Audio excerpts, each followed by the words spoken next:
A very good evening to all of you, and a very warm welcome to Bajos Exam Prep. Yes, very good evening, Tehseen, Sheikh, Kamlesh, Vivek, Taran, Kishore. Good evening to SME sir also, Bhavna, Bhumika, Sushmit, hello. Very good evening. Come on, warriors, hurry up. Let's fight for your bright future. Okay. Good evening, Ji, Sat Shri Akal. Aajao Ji, aajao. Please hurry up. I'm good, Stuti. How are you doing? Ram Ram Ji. Hope you people enjoyed your holiday yesterday. Jai Shri Mahakal. I'm good. Tarun, how are you doing? That's all right, Jai Shri. Not so late. That's all right. Come on, guys. Hariyappa, Hariyappa. Captain Hariyappa. Some prasad eating. That's all, huh? Some prasad eating. No, I haven't, Ashwini, but I plan to. I'm good, Samiksha. How are you doing? No problem, Jayashri, but you just made it in time. Come on, hurry up, guys. Let's start with the last session of reasoning ability. If at all anything is left over, we will carry it for tomorrow. And tomorrow we are starting with maths. Good evening, Ji. Good evening. Chalo shabash. All right, Ji. Here we go. So yesterday we were discussing about clocks, right? So this part, anyhow, we are done with. So we're done with this as well. Clocks we will complete now. And whichever topic remains out of these four, whatever portion remains, we will carry it for tomorrow. And tomorrow then we will start with our maths. Not yesterday. Yesterday was a holiday. Why, Vivek? I'm good. Gurjeet Singh Ji, how are you doing?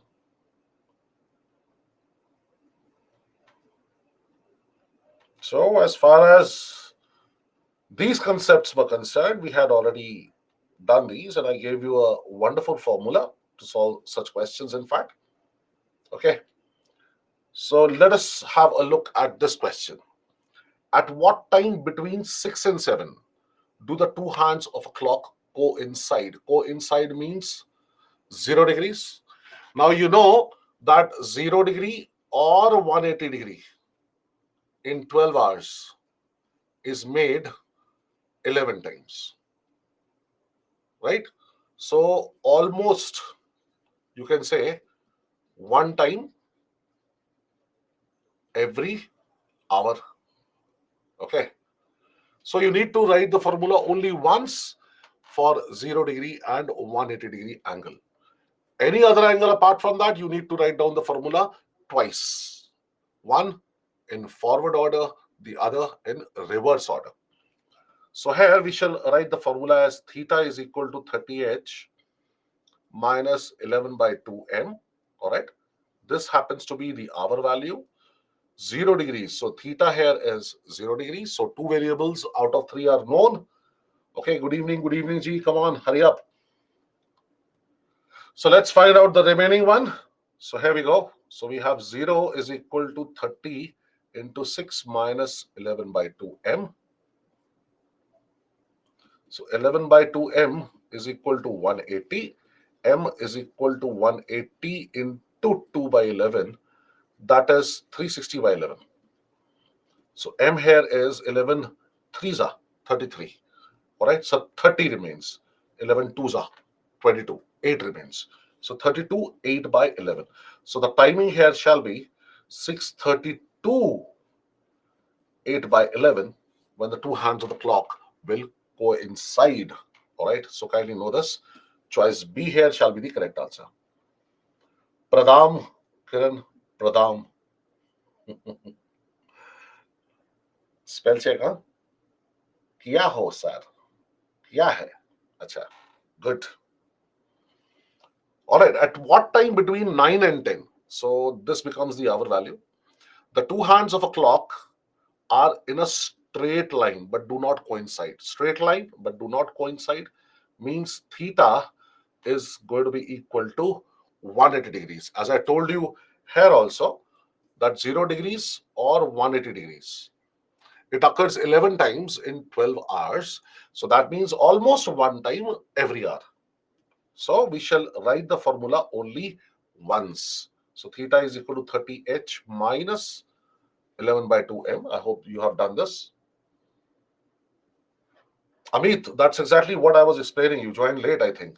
0 degree or 180 degree happens 11 times in 12 hours. All right, so almost written here, almost one time every hour. But apart from 0 degree and 180 degrees, every other angle, 90 degree, 45 degree, 27 degree, 75 degree, they occur almost two times every hour because they occur 22 times in 12 hours, right? So almost two times. So that is why in such cases, apart from 0 degree or 180 degree, when the value of theta is there, then we will make sure that we write the formula twice, whereas for 0 degree and 180 degrees, we write the formula only once. That's it. So this shall be 180. So this is equal to 30 into 9 minus 11 by 2m. Okay. So 11 by 2m shall be 270 minus 180, which is 90. M is equal to 90 into 2 by 11. That is 180 by 11. So M here is 11 ones are 11. 70 remains. So 66 4 by 11. So the timing here shall be 9 16 4 by 11. Okay. Choice C here should be the correct answer. Anushka, in that case, please refresh. Please refresh. Okay. Now, I have already discussed this with you that the two hands of a clock, they meet every 65 5 by 11 minutes. That is 720 by 11 minutes. And this is also equal to 1 hour and 05 5 by 11 minutes. All right. So this is an important thing that you must remember.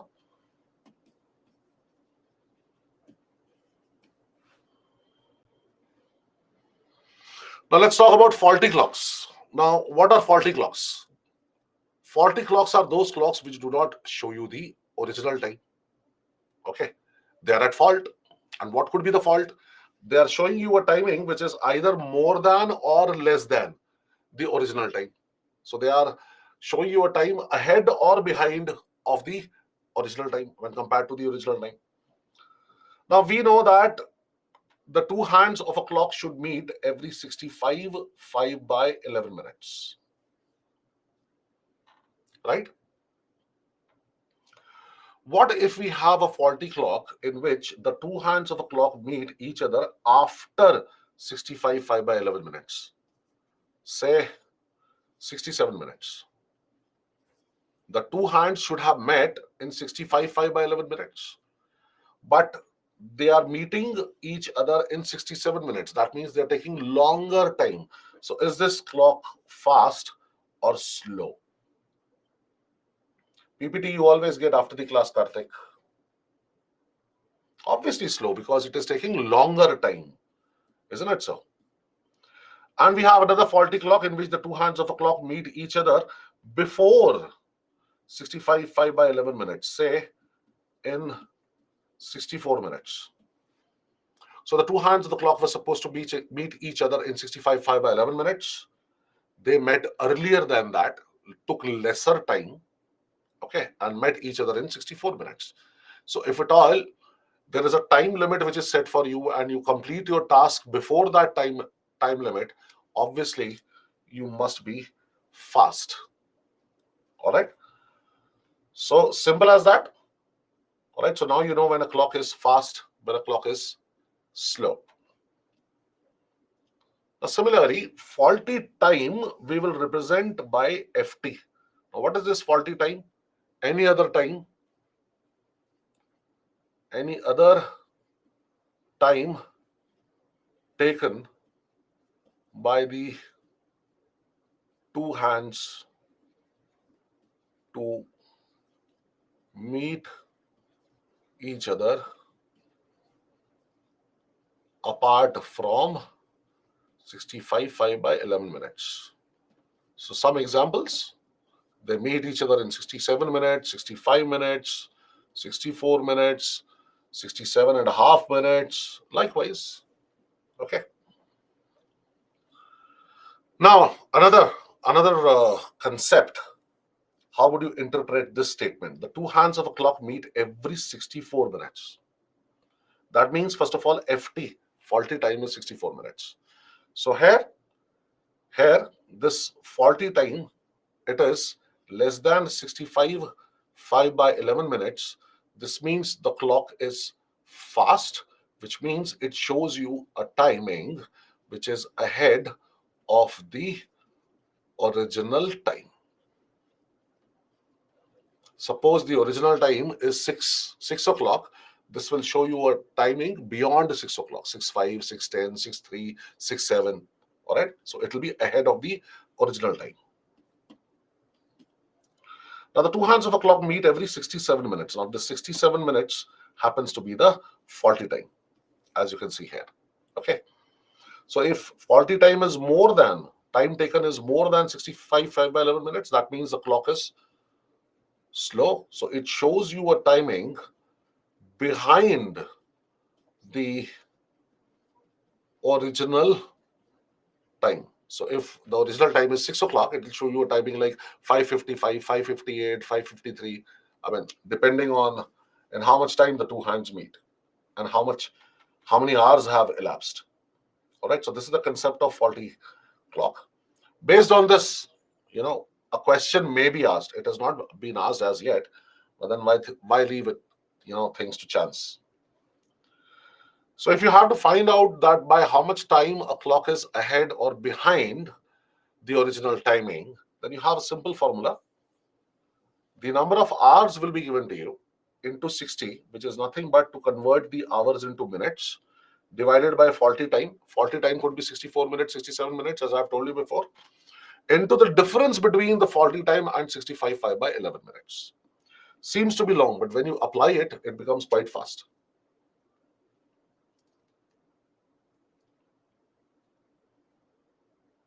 I just explained, Prashant. I just explained that if faulty time is more than 65 5 by 11 minutes, the clock will be slow.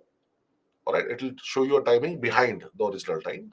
If the faulty time is lesser than 65 5 by 11 minutes, then in that case the clock is fast. It will show you a timing ahead of the original time. Right. Now look at this one.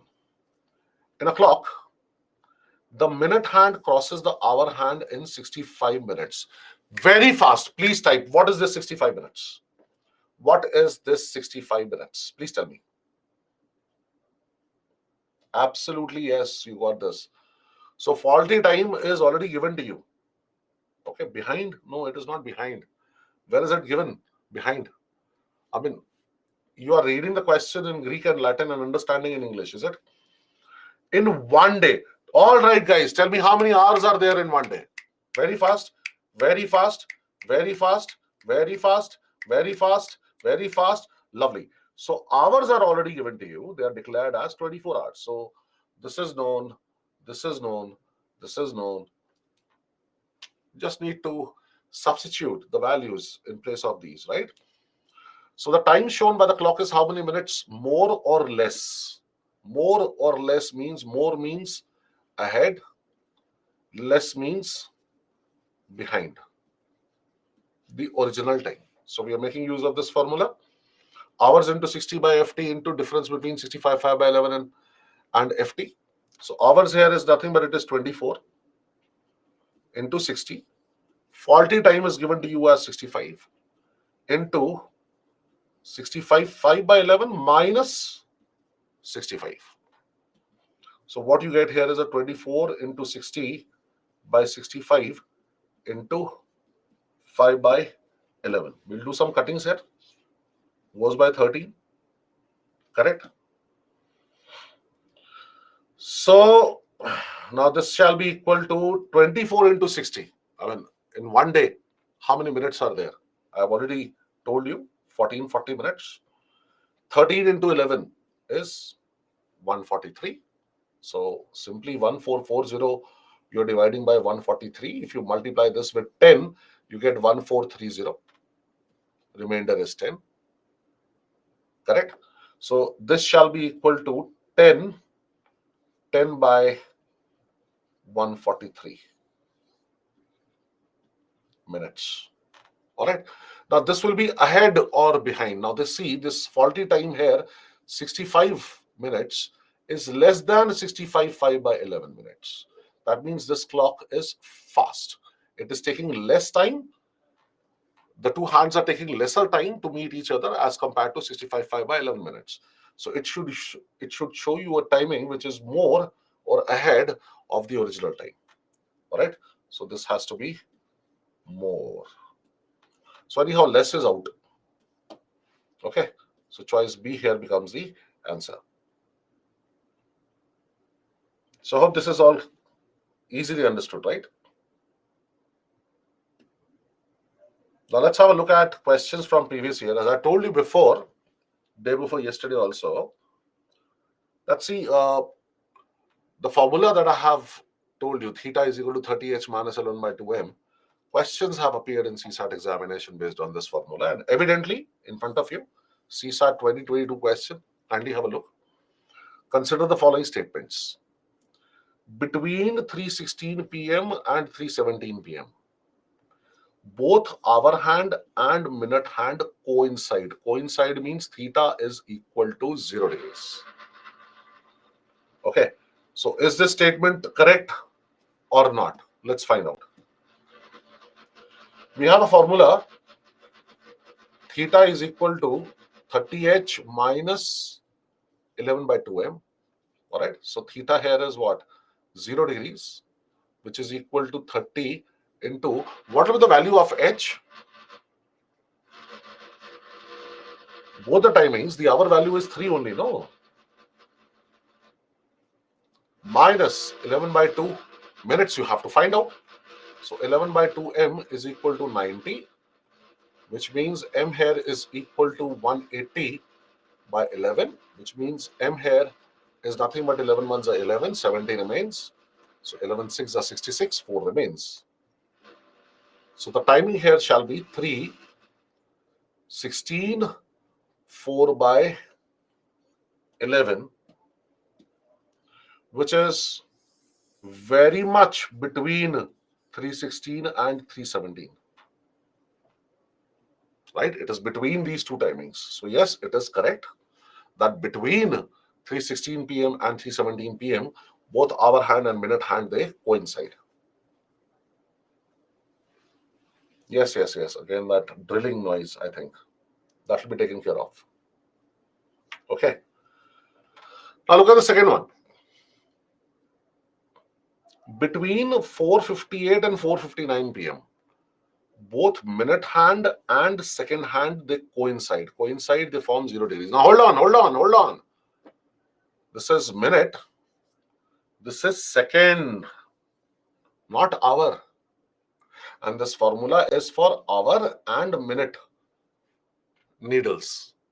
All right. Hour hand and minute hand, not second hand. So don't apply this formula, obviously. Use your common sense. Read it again.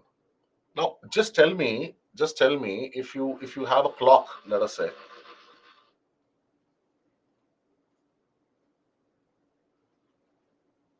Whatever may be the timing, all right, let us say this is the timing. Okay.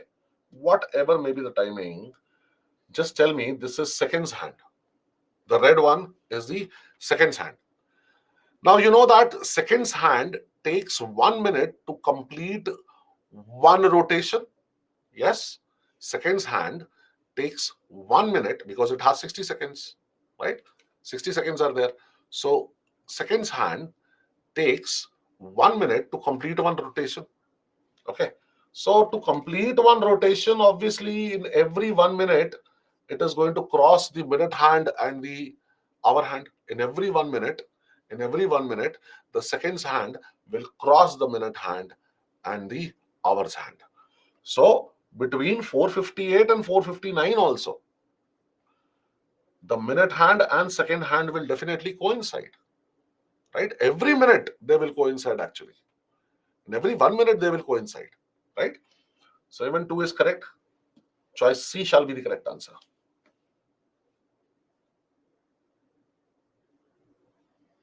What do you mean by polarity, Fabina? Just let me know. If I can interpret it correctly, then I would be able to clarify correctly. Now, why importance? Why this question is coming? What do you mean by importance? The question is about, see, uh, from clock's point of view, if you are asking me, yes, there is no formula for seconds hand and minutes hand, seconds hand and hour hand. But yes, hour hand and minute hand, there is a formula, which I have already given to you. All right. And some commonsensical question has been asked about seconds hand. So as far as importance goes, I mean, I think that is an irrelevant and incorrect terminology that we are using here. All right. It could be anything that could be asked. So here, I would say yes, it is of importance because a question has been raised on the movement of seconds hand in the CSAT examination. Okay. So don't use the word importance or not importance. I mean, that is a little vague, I would say. But yes, questions could be asked on any of these three hands, evidently. All right. Tell me, Sai Desh, what is it that you have not understood? Did you listen to my explanation?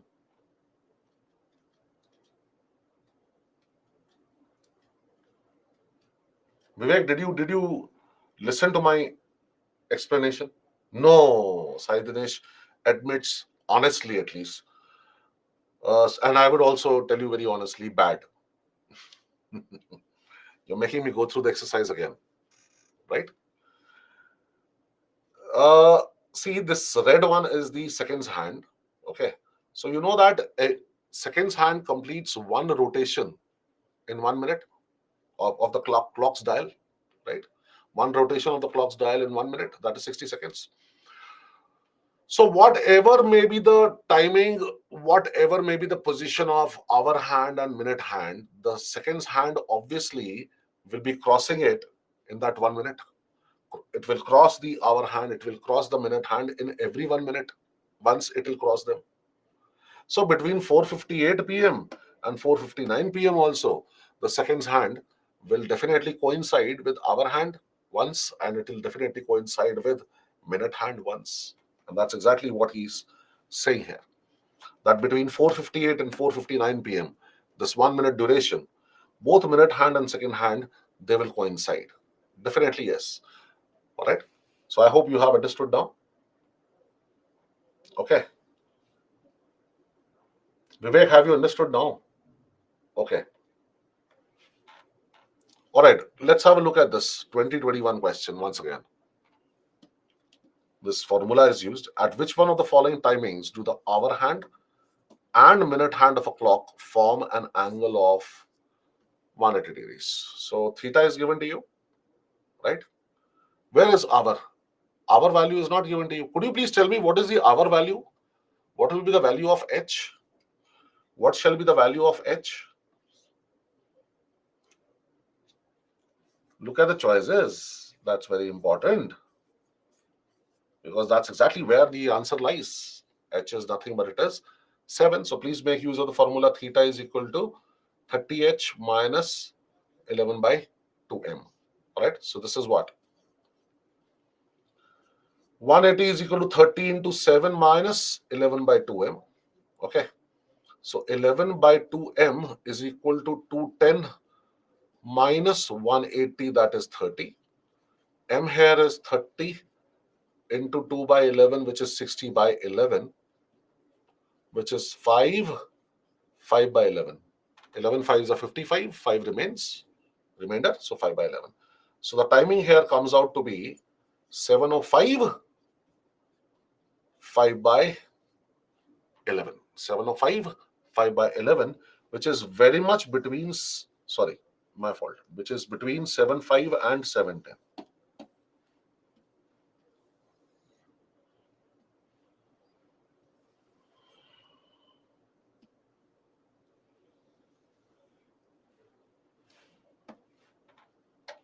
Got it? So such simple questions have been asked. And obviously, if the question is tough, it is difficult, it is beyond your means, you're not able to solve in the examination, you're going to skip it. You're not going to waste more than 1 to 1.5 minutes over a question. All right. If during in this duration, if at all you are able to come up with your answer, or you are somewhere, you're just in the process of finding the or finalizing the answer, that's all right. If not, you feel you're nowhere, please skip the question and move on to the next one.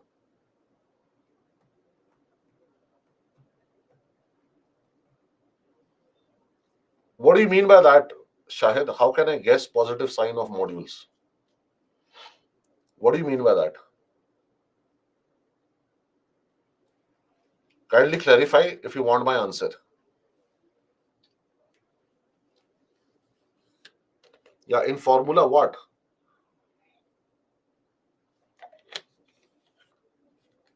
So Shahid has joined late. Hey guys, why is it so that every time you people ask me a question, it so happens that I've already explained that question? That's bad, no?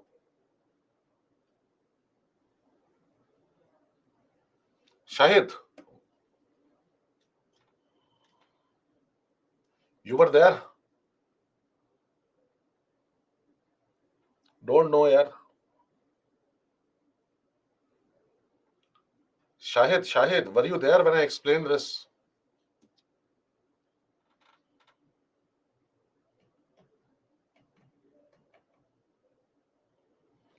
That whenever you take 0 degree or 180 degrees, all right, it occurs almost every 1 hour, almost once every hour. All right, so you will write the formula once. First thing.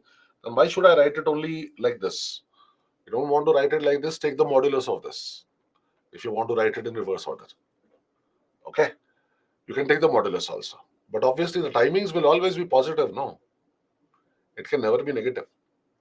Okay, so whichever way you want, you can work it out. So that's that. I move on to the next topic here.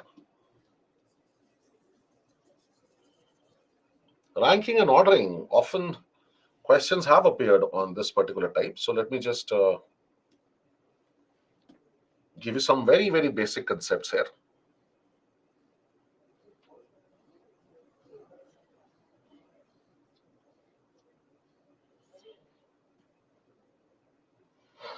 See, there are 10 persons standing in a row. Okay. And this is the left end, and this is the right end of the row. Okay. So what I'm going to do is I'm going to mark their positions while going from left to right and then from right to left. And I'll make use of the letter L to represent left and R to represent right.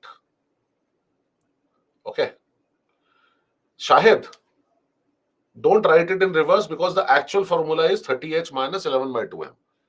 You can write it in reverse only for any other angle apart from 0 degree and 180 degrees. Okay. If you have 90 degrees, then you can write it like this. All right. Otherwise, also, if at all with 30h minus 11 by 2m, you are getting a negative value, then obviously reverse it. If at all you feel like. Okay. Anyhow, counting from left, first from left, second, third, fourth, fifth, sixth, seventh, eighth, ninth, and 10th. And then from right, first from right, second, third, fourth, fifth, sixth, seventh, eighth, ninth, and 10th. SME sir, could you please call Sabir? Yes, music in background.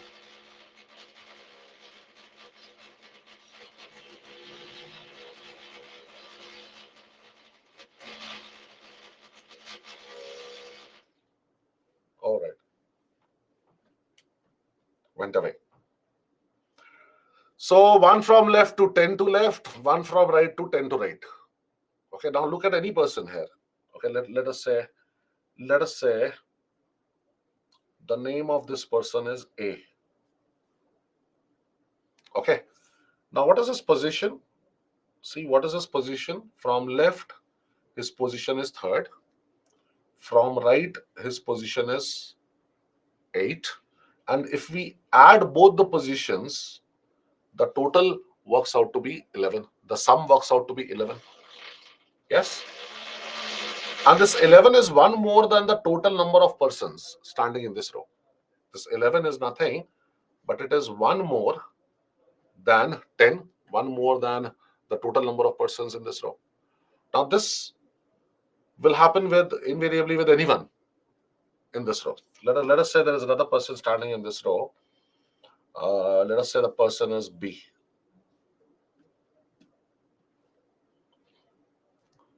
So his position is 7 from left and 4th from right.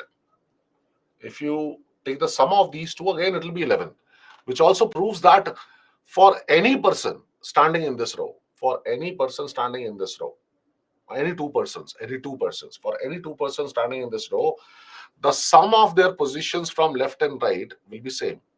The sum of their positions from left and right will be same, which is 11. Isn't it, sir? Everywhere. See, 9 plus 2, 10 plus 11, 10 plus 1, 8 plus 3, 5 plus 6, 6 plus 5, 4 plus 7, everywhere. Okay. And this 11, the sum of the positions from the two ends, that sum is one more than the total number of persons in this row. One more than the total number of persons standing in this row. So with this, I come to a very, very important formula, and that is going to be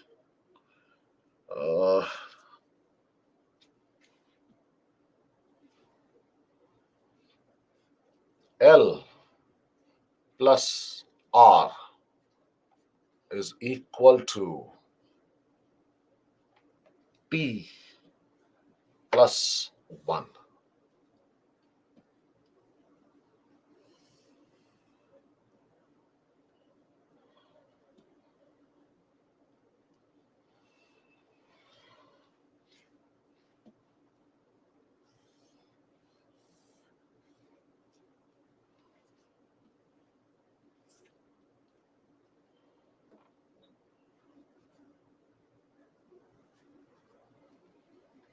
Got it? So what are L and R? Well, these are nothing but these are the positions from two ends. Now, what could be the two ends? Two ends could be left and right. Two ends could be front and back. Two ends could be top and bottom. Okay, even if they are top and bottom, even if they are front and back, you don't have to, write different initials each time. L is one end, R is the other end. Okay, so sum of the positions from the two ends is equal to one more than the total. As simple as that. So this was the first thing. Now, second thing is, how many persons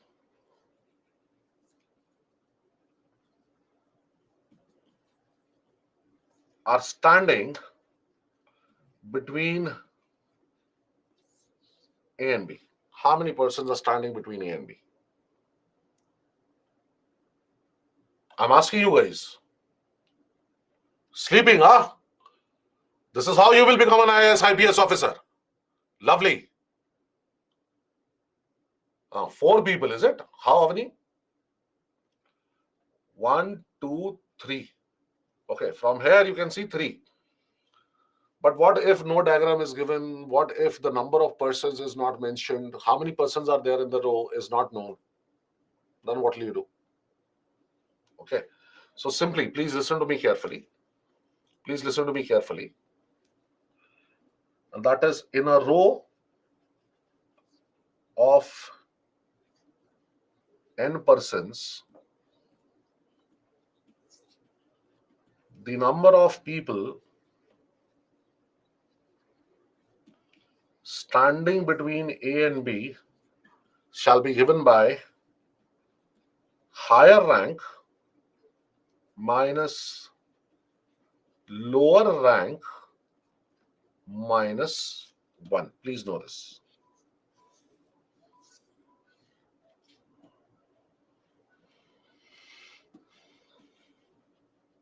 Note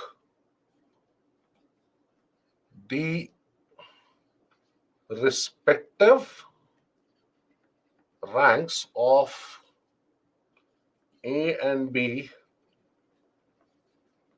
should be given, or let us say known, from the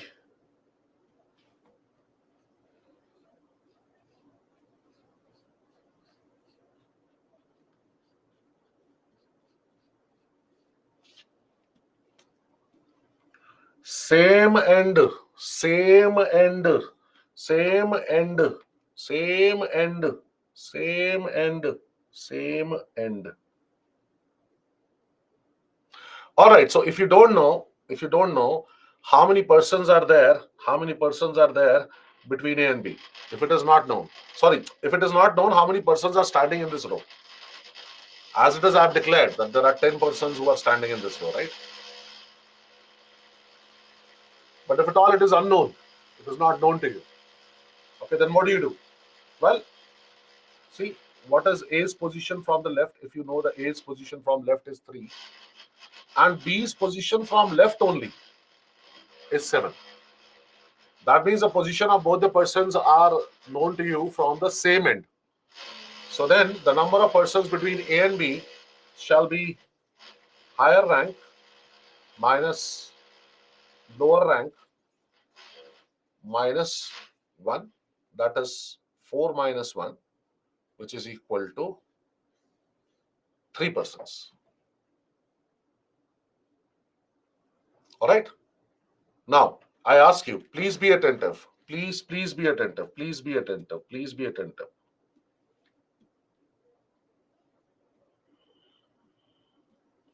Now see, if I say in a row of some persons,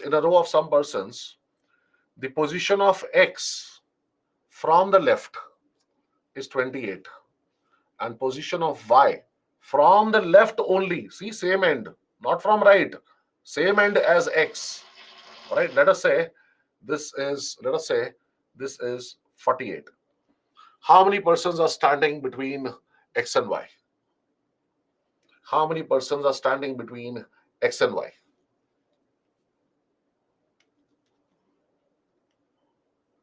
76. Oh my God, Garvat. Why are you adding them?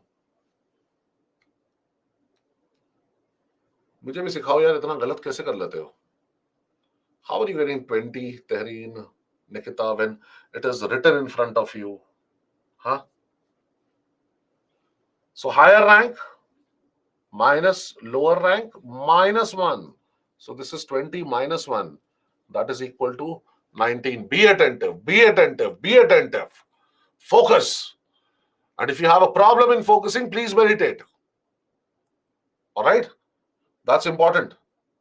You're missing on so many things just because you're not focused. Garvit, you were sleeping when I was explaining this. Read it and then solve it when you revise. Clearly shows you were not attentive. All right, so these are the two things. This is first, okay, and this is second. That's the story. Now let us start solving questions here, please. As it is, whatever I have written here. Okay. And as explained here, higher rank minus lower rank between A and B minus 1. The ranks of both A and B must be known from the same end. Here we go. I'm giving you poll.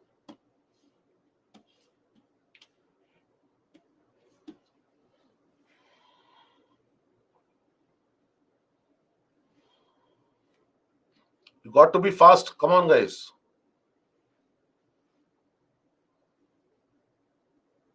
No, I never did, Garvit. I asked you how many persons are there between X and Y. See, you're not attentive. Others are able to answer correctly.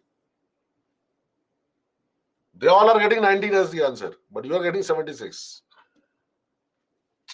और थोड़ा जा तेल पाओ वही कनच गर्वित पाजी।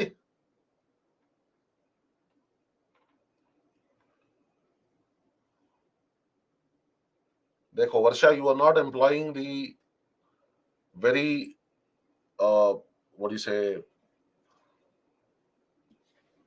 formula which has been taught to you. Then the formula here is nothing but it is L plus R is equal to T plus 1.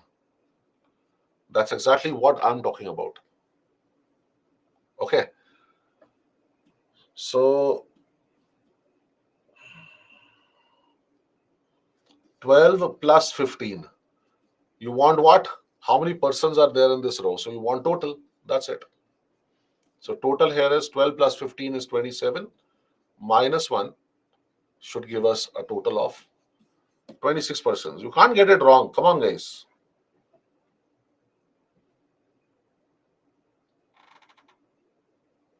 Not every language, but a little bit of some languages. Kunchum kunchum. Now, in a row of 40 persons, Manoj is ranked 14th from the left. Then what will be his rank from the right end? You have the formula with you, right?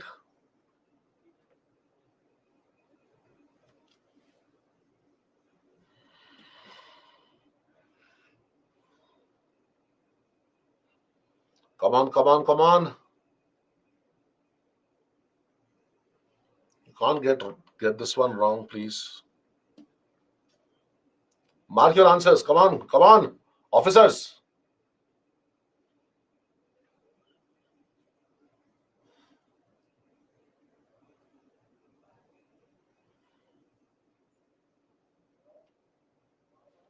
Better than before. All right, sir. Let me repeat this. L plus R is equal to T plus 1.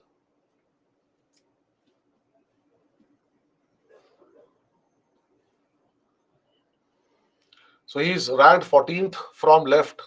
You want his rank from the right end. Total number of persons are given to you. That's it here. Come on. What else do you want in life? Huh? So right here is 41 minus 14, which is nothing but 27. Cool. Okay.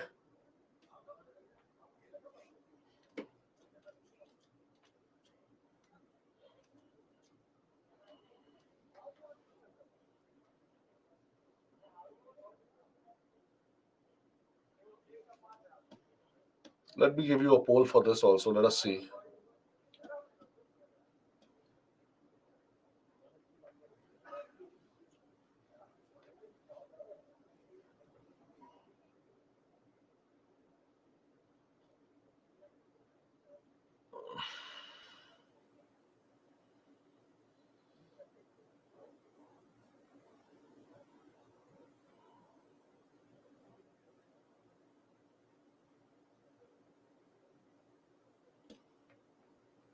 Mark your answers, please.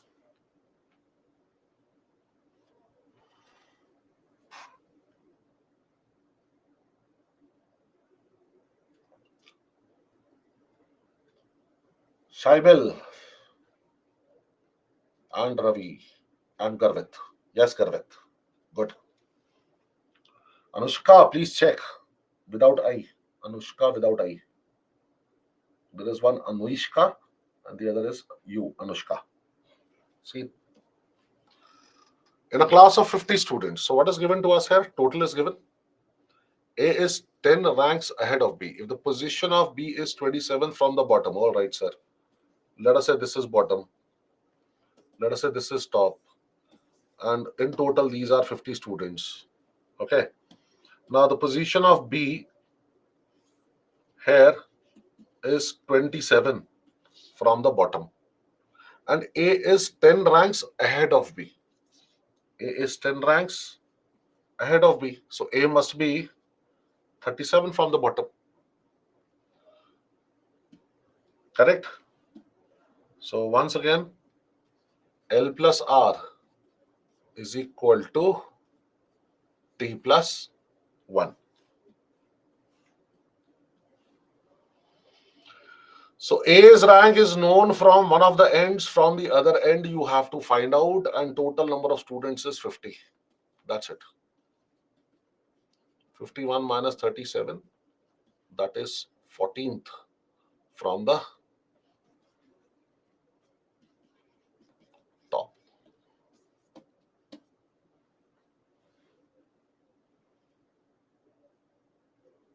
So be it, because there are two Anushkas. So now I will name you as, I will, address you as Anushka, because by mistake. So we will continue your mistake.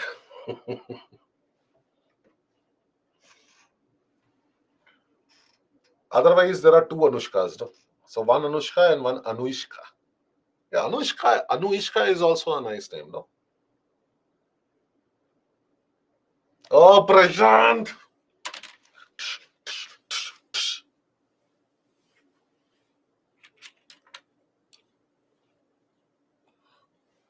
How top becomes right, it can be left also. Yes, sir. It can become anything. तू मेरे सामने आ, मैं तेरे को बताऊंगा. Must be, you must be joking with me. Sudesh, you always get the PDFs and PPTs of my class after the class gets over.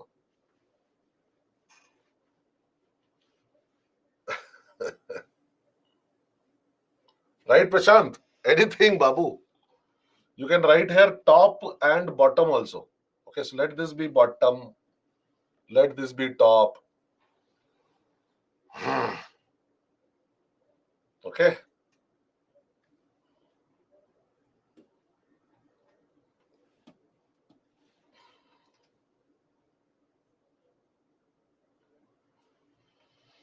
In a row of people, A's rank from the left is 10th and B's rank from the left is 25th. How many persons are there between A and B?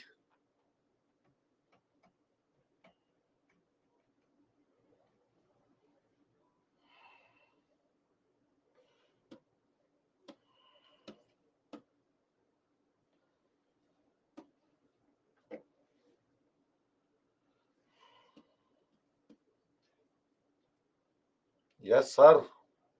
Correct. You got it, man.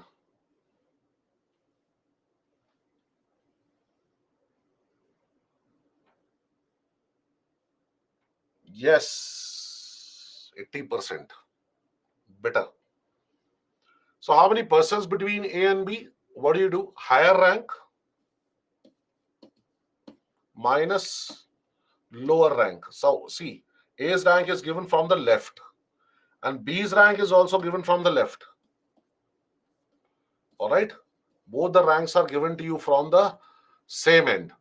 If A's rank is given from the left and B's rank is given from the right, then you cannot employ this formula. Okay. Minus 1. So this is 15 minus 1. That shall be 14. Simple, simple little star. Very fast.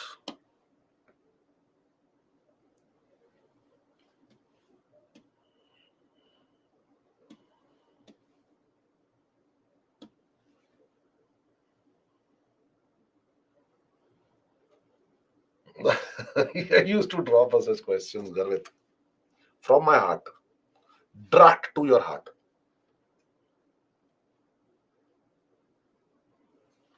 71%. No, I don't know what is the problem. Last time it was 80%. Now it is 71%. A's rank from the bottom is 15. B's rank from the bottom is 22nd.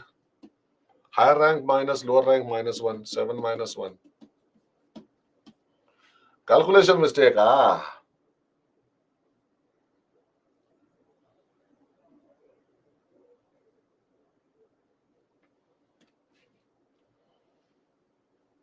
I'll be solving these questions along with you.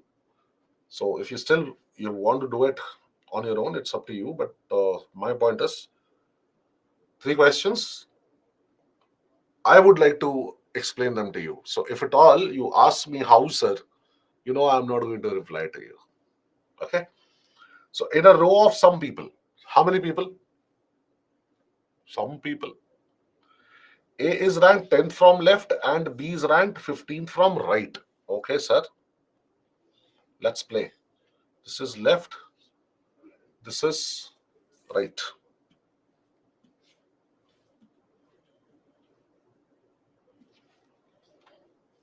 So A here is 10th from left and B here is 15 from right.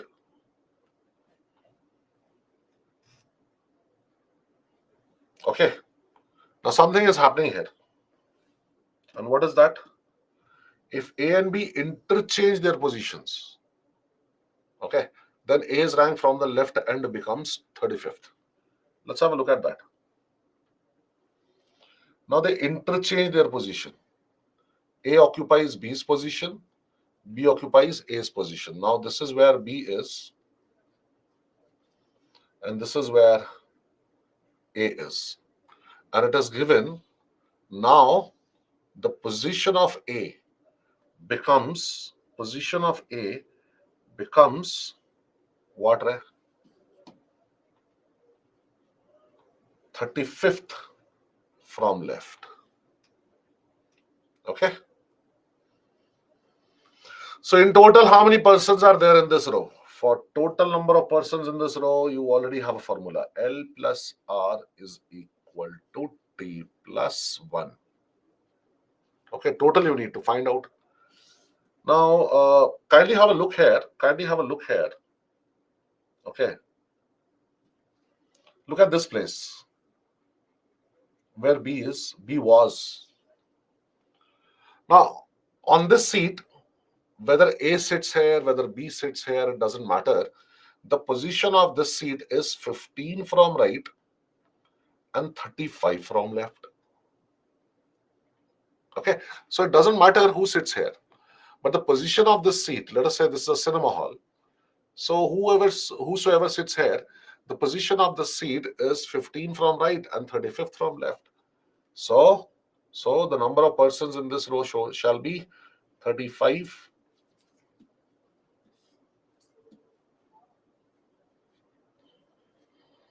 from left plus 15 from right. That is equal to total plus 1. 35 plus 15 is 50 nowadays. Okay, so total here is 50 minus 1, that is 49. So there are 49 persons who are standing in this row. Cool. So our normal formula that we have, nothing much. What is B's rank from the right end? See, this is where B is at present. This is past. Okay, this is present. And B's rank you need from right. Okay, so rank from left or rank from right or total number of persons, to find any of these, we have one formula. And what is that formula? L plus R is equal to T plus 1. Correct?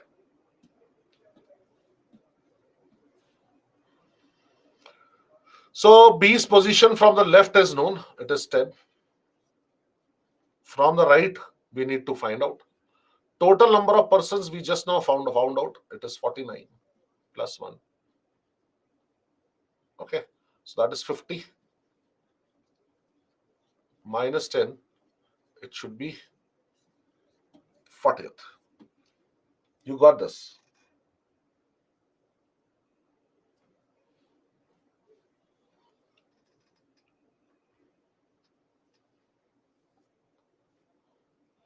XY, you have your own methods. All right, you're not following my methods. You're just following your own methods. You're an Einstein.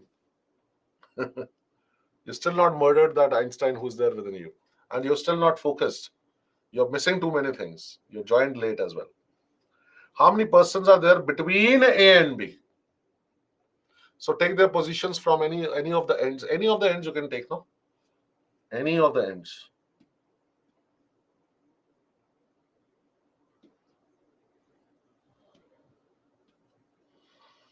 This is 10 from left, and this is 35 from left. See, left, left, same position. Okay, so this shall become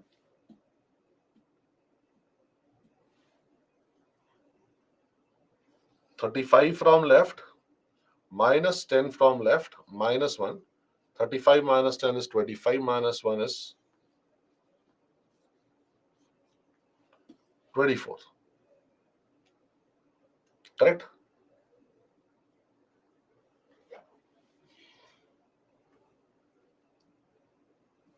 Why 35 from left is not used in second question? Maninder, 35 from left is the position of A. He's asking you what is B's rank. Why will I use A's rank when I need to find out B's rank? Huh? This is where B is.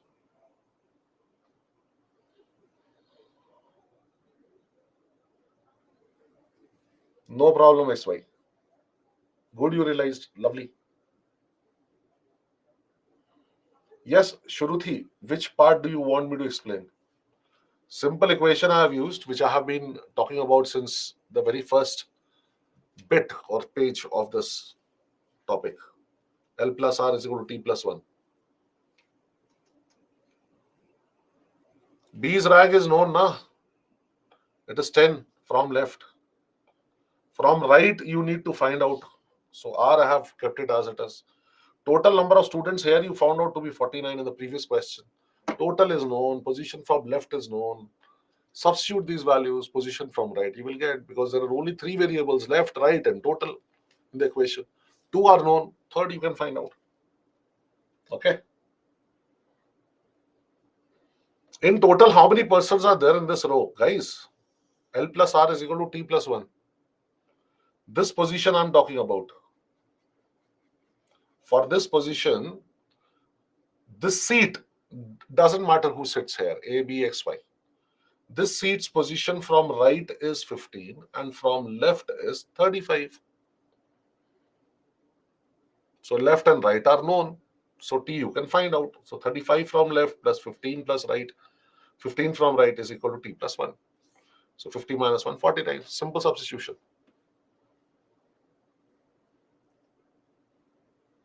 That is 15, sir. Why can't we use 15 instead of 10? Shruti. Yes. Why can't we use 15 instead of 10? I used 15 only. You're talking about question number 7, Shruti?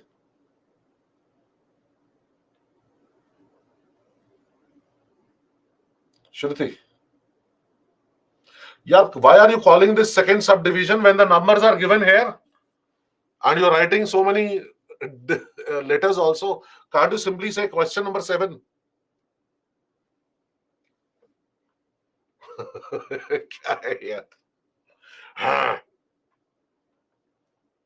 That's what I'm saying.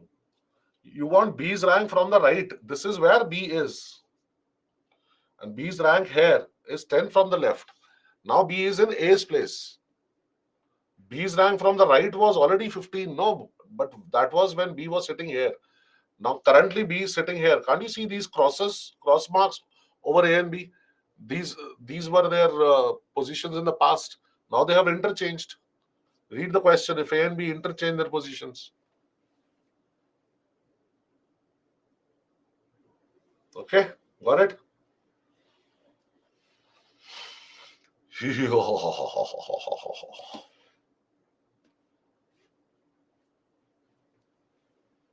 The length of the question actually seems to be more because this is a data sufficiency kind of questions because of these 4 choices, which occupies, each one of them occupies a line. Then this question, which one of the following is correct in respect of the statements in the question? Okay, ultimately this is what you have to look at. That's it. Only this much. This shall suffice. Now read the question first, always. What is Seema's rank from the top in the class of 40 students? What is this 40? What is this 40? What?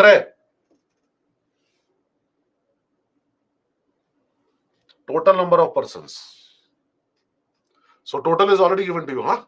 Okay. Now, statement 1 here says Priya is 4 ranks below Seema. Where is Seema? We don't know. And is 31st from the bottom. Aha. Let's see. Let's play. Let's play.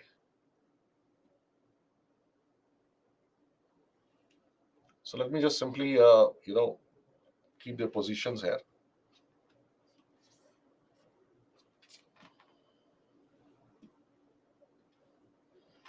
Let us say this is top.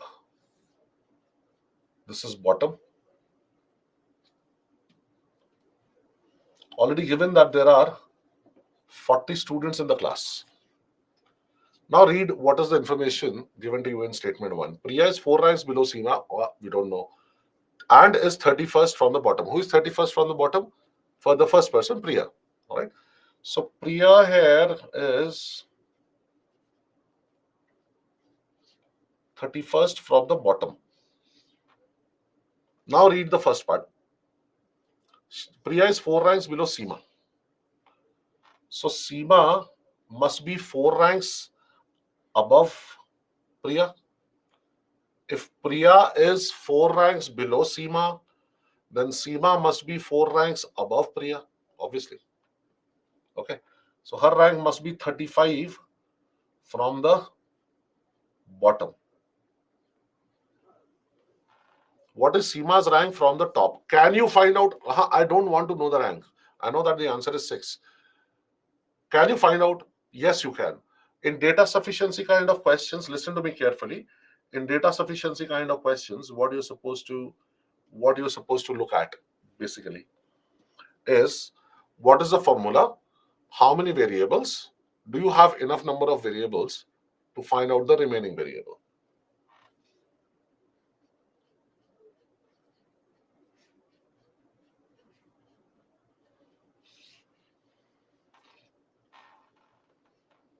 All right, top plus bottom is equal to total plus 1. Position from bottom is known, total number of persons are known. So position from top can be found out. Yes. So is the information given in statement 1 alone sufficient for us to find out the solution or to get the answer? Yes, sir, it is sufficient. All right. So let's go to the choices. Statement 1 alone is not sufficient to answer the question. Arey Baba. Cancel. Cancel. KHNCL. All right. Now, statement 2 alone is not sufficient. I haven't been to statement 2. So let us verify statement 2 here. What does it say? Ina is 2 ranks above Seema and is 37th from the bottom. Now, view the information given to you in statement 2 independent of the information given to you in statement 1. You should not mix the information given in both the statements. Okay. So I'm making another diagram for this. This is top. This is bottom. Okay. Now, Ina is 2 ranks above Seema. Don't know.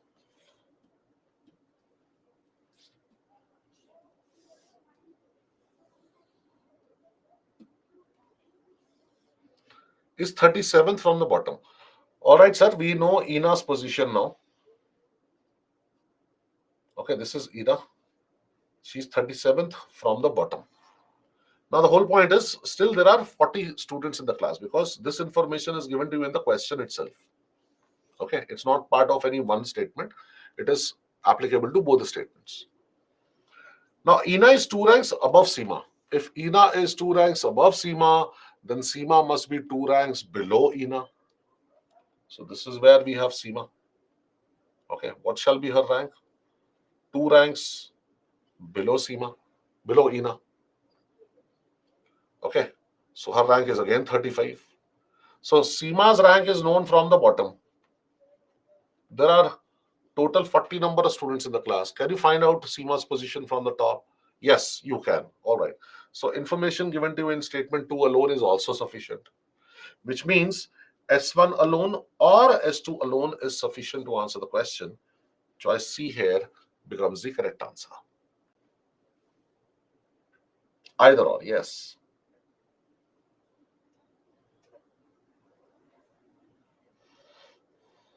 Correct, correct. Correct. Good. All right. So that was ranking for you. Now I would like to take up a topic that is, I mean, after a very, very long time, two questions were asked in CSAT 2023. Obviously, we will solve both the questions. Okay. And it's been quite long since they have asked a question on cubes and cuboids, but still, every time I have covered this with my batches because you may not know in which year which topic shall become the favorite of the paper sitter. Okay, sir, here we go. In a cube, there are 6 faces, 8 corners, 12 edges. So, basic information. Okay. Which are the 6 faces? There are 3 pairs of opposite faces: top and bottom, front and back, right and left. Okay. And at a time, there are only 3 faces which are visible. When you toss a cube, at a time you can see maximum 3 faces: top, front, and right, or top, front, and left, whichever way, or bottom, front, and right, bottom, front, and left. Okay. Then all these black lines that you see here, which now have become white all of a sudden, these are edges. What is an edge? Edge is a line where the 2 faces meet. Top and front, they meet here, right? Front and right, they meet here. Correct? Front and bottom, they meet here. Likewise. And corner is that point where 3 edges meet, or you can say where 3 faces meet. Okay, here 3 edges meet, right? See, this is one edge, this is another edge, and this is another edge. So there are 8 corners, and 7 of them at the max would be visible to you. See, 1, 2, 3, 4 at the top, 5, 6, 7, and one somewhere here, maybe, you know, so that this diagram becomes somewhat like this. This is obviously hidden. It is hidden from us. Okay. Now, this is very important information. So please note it down somewhere. 6 faces, 8 corners, 12 edges. 6F, 8C, 12E. Please note this somewhere. And if you want in detail, you can note this: 6 faces, 8 corners, and 12 edges.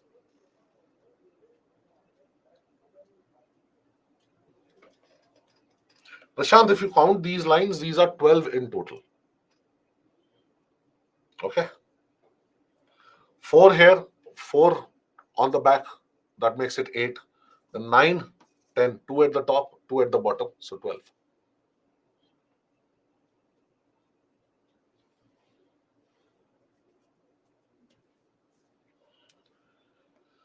All right, sir, I'm going to ask you some questions now. Let us say I have a cube for you here.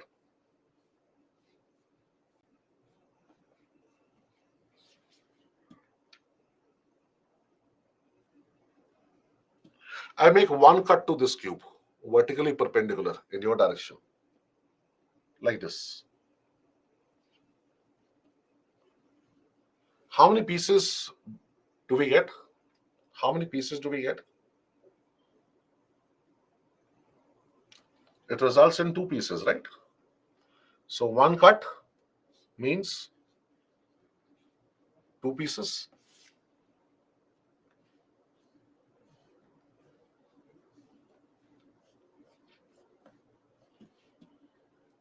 Let's say I give 2 cuts. I make 2 cuts to this cube, both in the same direction or both parallel to the same pair of faces, same pair of opposite faces. So one like this and the other like this and this. Okay, 2 cuts. How many pieces do you see?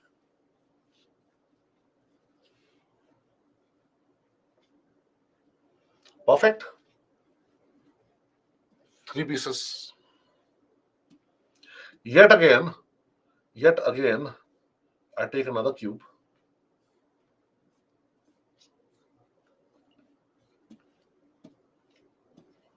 And this time I make three cuts to this cube. All right, all in the same direction. Direction here is vertically perpendicular. So 1, 2, and 3. How many pieces do we get? 1, 2, 3, 4, right? 4 pieces. Perfect. Perfect, sir. All right, so one cut, two pieces, two cuts, three pieces, three cuts, four pieces, four cuts, five pieces, five cuts, six pieces, six cuts, seven pieces, 100 cuts, 101 pieces, 500 cuts, 501 pieces, 78 cuts, 79 pieces. So what do you find here is that when the number of cuts are made in the same direction, all of them are made in the same direction, then the number of pieces obtained is one more than the number of cuts. Then the number of pieces obtained is one more than the number of cuts. Okay. So if n cuts are made, then the number of pieces will be n plus 1, provided provided all the cuts are made in the same direction. So tell me if to a cube, if to a cube I make 10 cuts all in the same direction, how many pieces will we get? Lovely. Wonderful. Perfect. You got it. Now hold on, sir. Now I'm taking another cube here.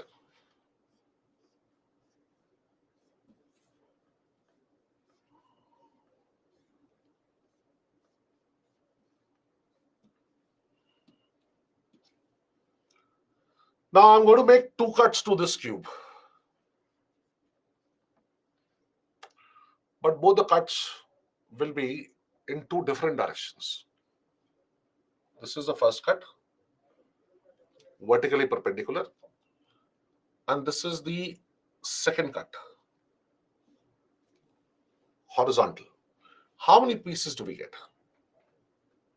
How many pieces, small pieces or small cubes do we get? Nahi Veninder.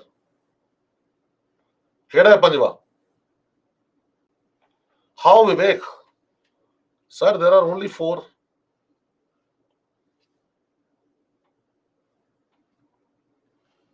Now I make 3 cuts. So here 4 pieces. I'm making 3 cuts. One vertically perpendicular, 2 horizontal, 3 vertically parallel. So there are 3 directions. Which are these? Vertically perpendicular, horizontal, and vertically parallel facing you. Okay. Now how many pieces do we have?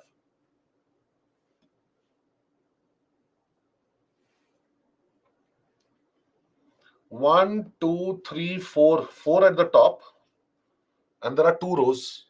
So 4 into 2, you have 8 pieces. No Bhavna, not 6. No Akanksha. Akansha or Akanksha. No Sadarni. No Sundaresh. No Palak. No Gayatri.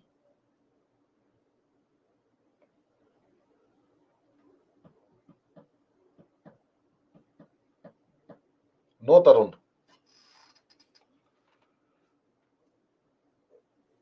No Chituri. Again, you are coming up with your own method. Who told you this? No one. Again and again, you will get proved wrong. So, what should you learn? Not to come out with your own guesses. No guesswork here, please. Dekho beta, there are 8 pieces. Now, first things first.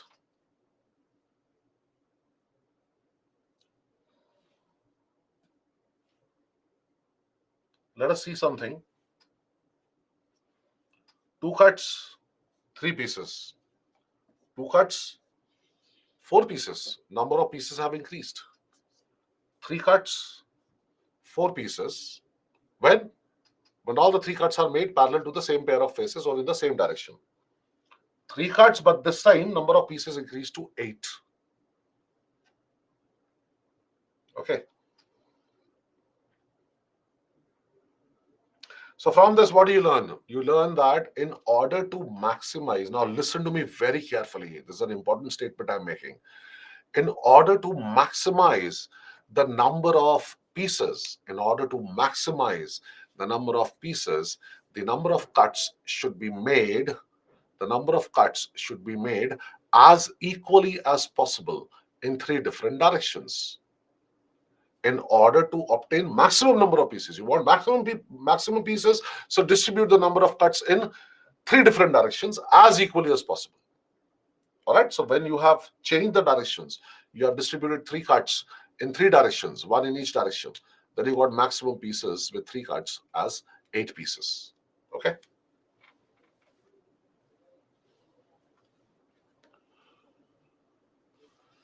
Rohan,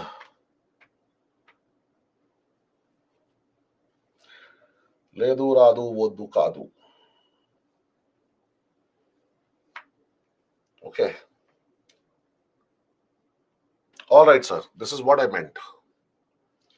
In a cube, if n number of cuts are made, then in order to obtain the maximum number of pieces, n cuts should be distributed in 3 different directions as equal as possible. As equal as possible.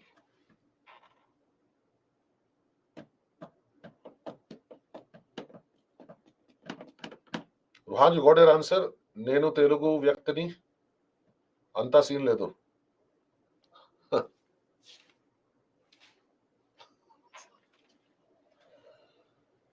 Okay. All right, my child. Just have a look here now.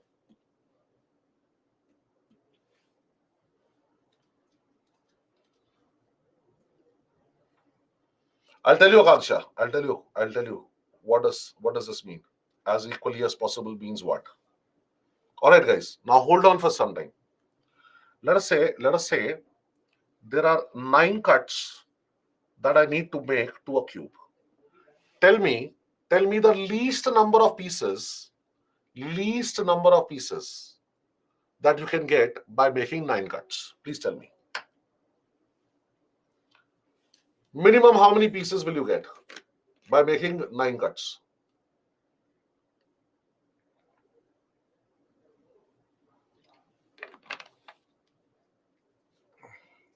Correct. N plus 1. 10. Perfect. But now what do I have to do?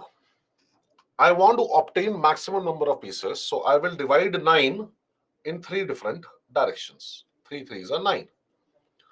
That means how many cuts should I make in each direction if I want maximum number of pieces in each direction? You got this. Akansha, did you understand now? So as equal as possible is equal here. Because 9 is a number which is divisible by 3. What if there are 10 cuts? I'll come to that. Okay. First, let's get rid of this. Now you already know.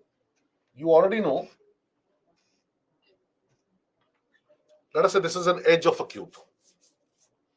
If you make 3 cuts to this cube in this direction, what would be the total number of pieces formed? What would be the total number of pieces obtained in this direction on this edge? On this edge, 1 more, because the 3 cuts that you make are being made in the same direction. Each of these 3 cuts is like this, horizontal. Yes. So when you make 3 cuts in one direction, so you're making 3 cuts in the same direction. So the number of pieces obtained is 1 more, that we discussed. Again, in this direction also, the number of pieces obtained is 1 more. In this direction also, the number of pieces obtained is 1 more. Okay, so what do you get? 4, 4. Now, do you remember these rows and columns? If you do, How many cells are there? How many parts are there? How many cells are there? How do you find out? 1, 2, 3, 1, 2, 3, 4. So 3 into 4, total 12. Why? Why? Because this is one direction, the column, and this is another direction, the row. All right. So that is why what do? You multiply the number of cells in one direction to the number of cells in the other direction to get the total number of cells. Similarly, here also we will multiply 4 obtained in this direction, then 4 obtained in this direction, then 4 obtained in this direction. Pieces. So 4 into 4 into 4, maximum 64 pieces will be obtained by making 9 cuts. Chituri cube is 3-dimensional, so that is why I'm multiplying these 3 values. Here I'm having only 2 values. So if you had this also, let us say, huh? Let us say, then you would have multiplied that as well. Okay. So 2-dimensional, that is why only 2 figures are multiplied. If 3-dimensional, then three figures will be multiplied. What happened? Yeah. Are it?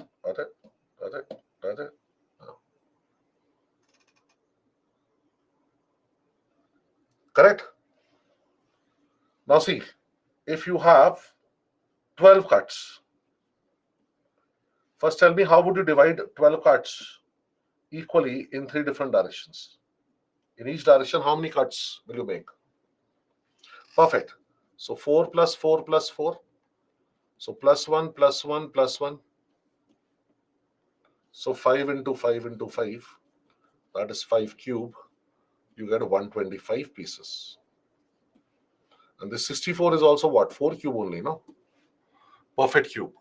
So when the number of cuts is a multiple of 3, when a number of cuts is a multiple of 3, 9 cuts, 12 cuts, 15 cuts, 21 cuts, 18 cuts, 30 cuts, 300 cuts, whatever. When it is a multiple of 3, the number of cuts, then the number of pieces obtained is a maximum number of pieces obtained is a perfect cube. It's a perfect cube, obviously, because you get the same number in each direction, no? Okay, so the number of pieces shall be a perfect cube.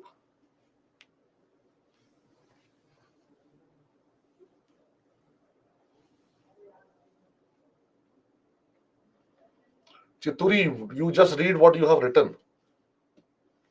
Sir, 3 cuts vertical and 3 cuts vertical will give us 12 pieces, but there are remaining 3 cuts are left. No, sir. I'll show you in a diagram also. Don't worry. So hold on for some time. Get it? But what if it is not a multiple of, when it is not a multiple of 12, the number of cuts, sorry, 3. When the number of cuts is not a multiple of 3, all right, say 10 cuts.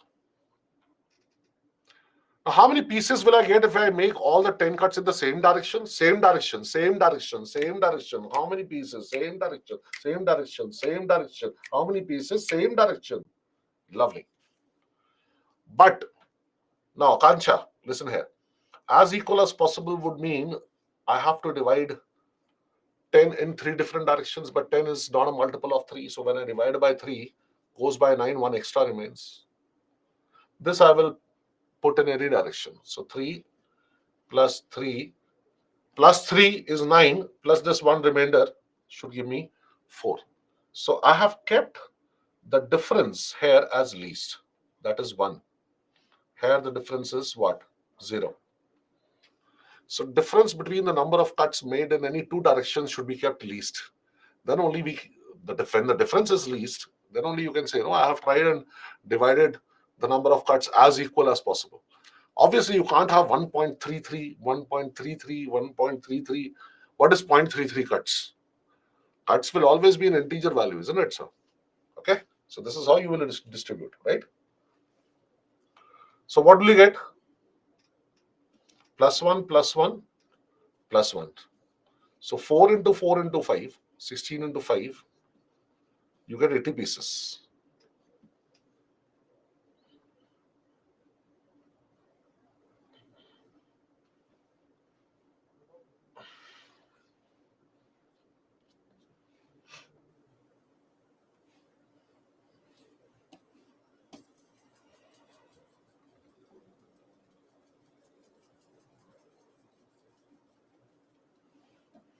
See, what if I divide these 10 cards like this?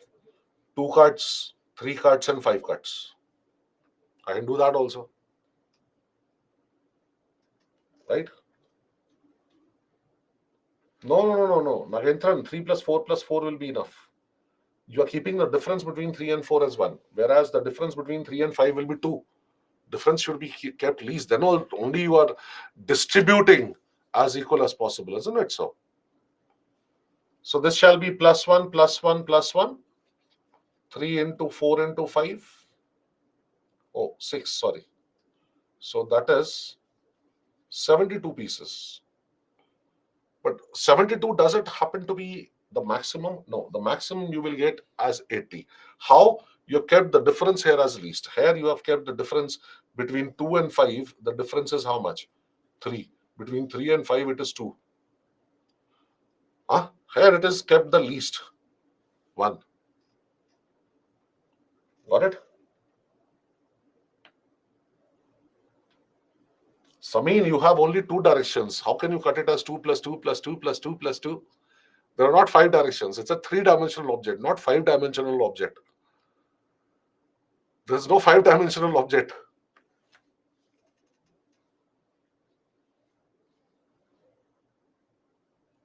Because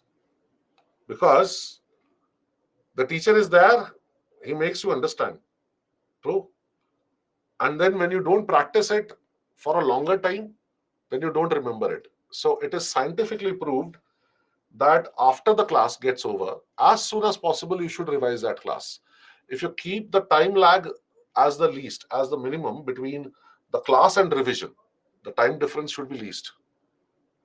So revision should happen very fast, same day, actually. Then the concept would get registered properly into your mind, and then obviously you should start solving questions with your own hand. First, solve the questions which are there in the PDF that you're getting. Solve them again.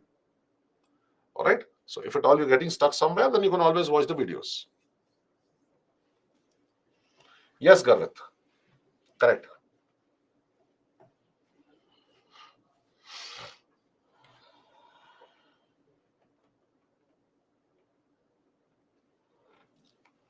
See, all the faces of a cube are colored red. And then the cube is divided into 27 small identical cubes. How many small pieces will have 3 faces colored? So it is all red now, everywhere. So where will you find a piece which has 3 faces colored? Well, 3 faces colored red should be here, no? Yeah, I'm talking about this cube. Where is it located? At the corner. Okay. So this is a corner cube. It has 3 faces painted, so I shall call it a 3F or 3-facet cube. 3F. You can say 3F. Now, on one corner you have one such cube. See, only 3 faces are visible, no? Other 3 faces are covered. This face is covered by this cube. Back face is covered by this cube, right? Bottom is covered by this cube. Only 3 faces are visible, no? Only 3 faces can be colored. Get it? So these are found at corners. So we call them corner cubes. Just for our reference, in the question, such kind of terminology will not be used. So there are 8 corners. So these will be always 8. Always these will be 8. Okay. So there are 8 cubes. 8 cubes which have 3 faces colored. 8 pieces which have 3 faces colored. How many will have two faces colored? Where are these? Where are these? These are the ones, no? This is the cube, correct? Where is it found? This is a corner cube, this is a corner cube. So it is found along one edge between two corner cubes, right? And it has how many faces colored? Two faces colored. See this one.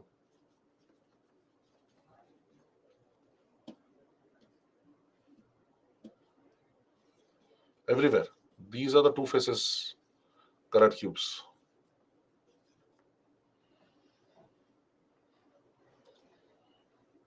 Correct?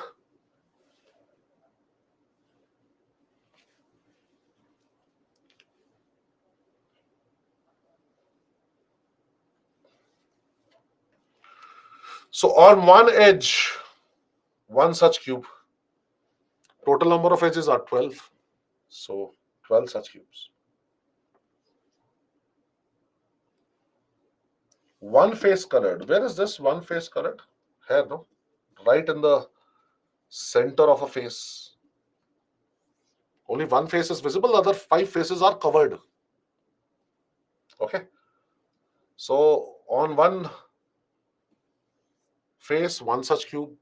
There are six faces, so six such cubes. So 8 plus 12, 20 plus 6, 26. But these are 27 cubes. Where is that one cube? No face colored, sir.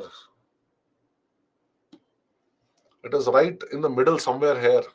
It cannot be seen. Okay. That is one. So this I call it as three-faced cube. Sorry, zero-faced cube.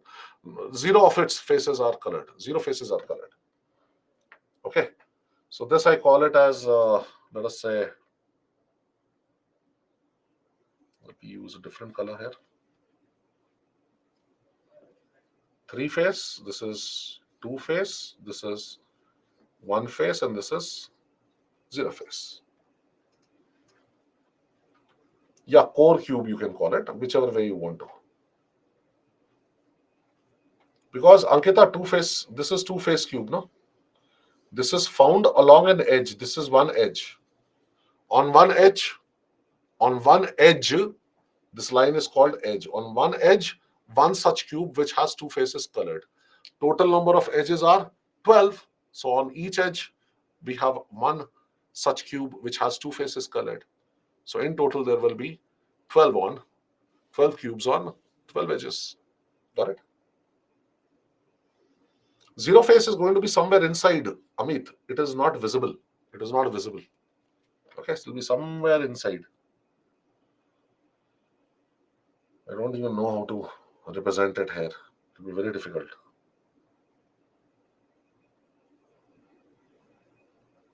I've used most of the colors now here. Okay, let me use black. Somewhere inside it will be there, this cube. It will be below this. It will be behind this. It will be behind this. Behind the center cubes.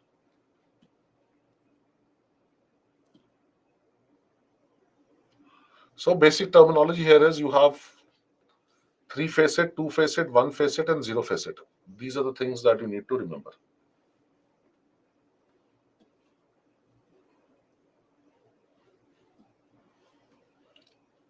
What will be the total number of small cubes at the edges? You want only the cubes at the edges. Which are the cubes you don't want? See, there are 27 cubes in total. 27 pieces. Which are the ones you don't want? You don't want the one-faced cubes. Correct? How many are these? These are 6. And you don't want the zero-face cube because these are not at the edges. So -1. So in total there will be 20. Correct, Garvit? So see, you can call the corner cube has 3 faces colored. Okay. Edge cube or middle cube you can call as two face. center cube in a face, that is one face. Okay. I call this as invisible cube. The core cube that you are calling something as core cube, I will call it invisible cube because it's not visible to you. Simple as that. Yes, yes, all these are cubes, Vivek. All these are small, these small pieces are cubes. This is something you need to remember. First of all, if you have a cube like this one, the total number of pieces on an edge is called n. So how many pieces on this edge? On any edge, you'll have same number of pieces. You know that in a cube, all the edges are equal. Okay. So you have 3 here. Anywhere. You have 3 here. 3 here. True. So that is the value of n. Number of pieces on each cube, on each edge. Sorry. Then how do you find it? It is total cuts by 3 plus 1. Obviously, I had done this with you. Don't you remember? 9 cuts is 3 plus 3 plus 3. Isn't it so? So 9 cuts. How many cuts in one direction? 3. Right? Plus 1. So there will be 4 in each direction. Remember? Remember? So the value of n here is 4 for each direction. Okay. So you divide the total cuts by 3 and add 1 to it. That's it. Total pieces shall always be given to you by n cube. Okay. Like in the previous question, the total number of pieces was 27, which is nothing but 3 cube. So when 3 cube is equal to n cube, cube cancels, the value of n is 3. Is it or not? Everywhere, on any edge, there are 3 cubes. Get it?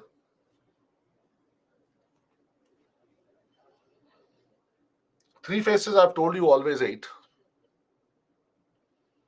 I just want you to memorize these formulas.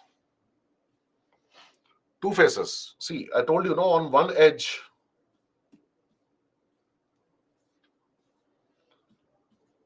how many pieces are there? N pieces are there. So how many 2-face pieces? It is between 2 corner cubes. So n minus 2. On each edge, n minus 2 number of 2-faced cubes are there. Which are these 2 cubes? Corner cubes. And how many edges are there? 12. On each edge, n minus 2. You remove the top, you remove the bottom, the ones which remain in between. Okay, on each edge. They have 2 faces colored. Okay. And then on one edge, n minus 2. So 12 edges, 12 into n minus 2. One face. How do you get? Where do you get one face? Here, no? For that, what will you do? You'll remove 2 rows, one at the top, one at the bottom. Then you will remove 2 columns to the right and to the left. So when you remove these 2, n minus 2 remains, because in each row and in each column you have n number of cubes, n number of pieces, obviously. So you remove 2, so n minus 2 remain. You remove 2 like this, so n minus 2 remain. N minus 2 into n minus 2, n minus 2 whole square. So on one face, you have n minus 2 whole square number of pieces. How many faces are there? 6. So it becomes 6 into n minus 2 whole square. Okay. 0 face, obviously, then you will have to remove the 2 columns like this, the 2 rows like this, and then again 2 columns like this. So n minus 2, n minus 2, n minus 2, so n minus 2 whole cube. Okay. So as you can see, the powers are increasing as we go down here, but the coefficient is decreasing. Get it? So this you have to write down right now. Okay, practice this. So 3 facet, is always 8. 2 facet, 12 into n minus 2. 1 face colored, 6 into n minus 2 whole square. 0 face colored, n minus 2 whole cube.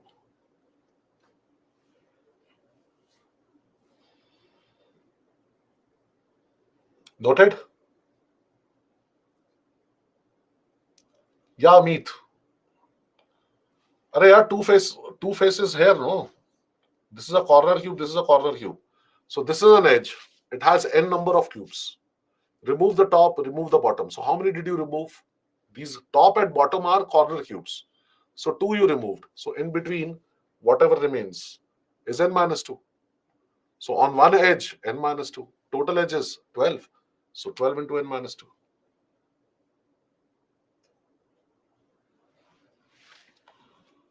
Pooja, what will be the total number of small cubes at the edges? You want at the edges. So which are the ones you don't want? Which are the ones you don't want? You don't want one face cube, which is there in the center. These are not in the edges, no? You don't want that 0 face. It is somewhere, in the middle of this arrangement. It is not on edges. So you will subtract these. The remaining 20 will be on the edges because these 6 are in the center. All right, here, then here, then here, other 3 faces also. And then I told you, one is there at the very inside of the cube, which is not visible to us, invisible cube. Okay.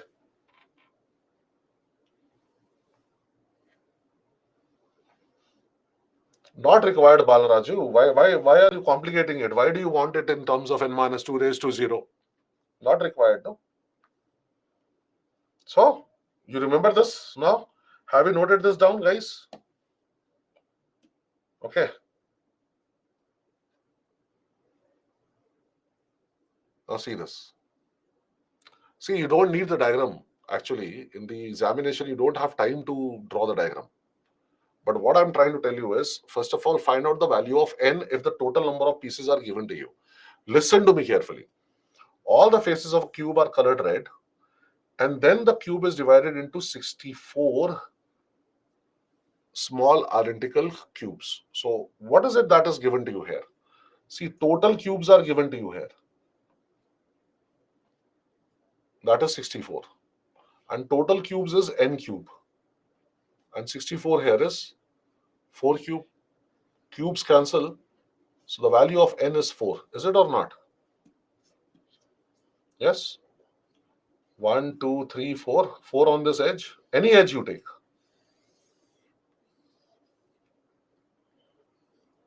Any edge you take. So when you know the value of n, you know the formulas also easily you can find out. Isn't it so? All right, let's have a look then. So 3 faces colored will always be 8. 2 faces colored is 12 into n minus 2. That is 12 into 4 minus 2. That is 2, right? So 12 into 2 is equal to 24. One face colored, you don't require the diagram. You know that it is 6 into n minus 2 whole square. So 6 into 4 minus 2 whole square. Okay. That is 6 into 2 square, 6 into 4. Again, it is 24. No face colored, is n minus 2 whole cube. So it is 4 minus 2 whole cube. So this is 2 cube, which is equal to 8. Correct? See, 8 and 24, 32. 24 and 8, 32. 32, 32, 64. Now look at the last one. How many pieces have at least 2 faces colored? What is at least 2? Greater than or equal to 2. Right? So, which means 2 faces colored We already know, right? It is 24, and 3 faces colored, which is 8. In total, we have 32 cubes, half of the cubes, which have at least 2 faces colored, 2 or more. That is 2 faces colored and 3 faces colored. These two types we will consider here. If n is not the cube of any number, how to find n? I will tell you, Srishti.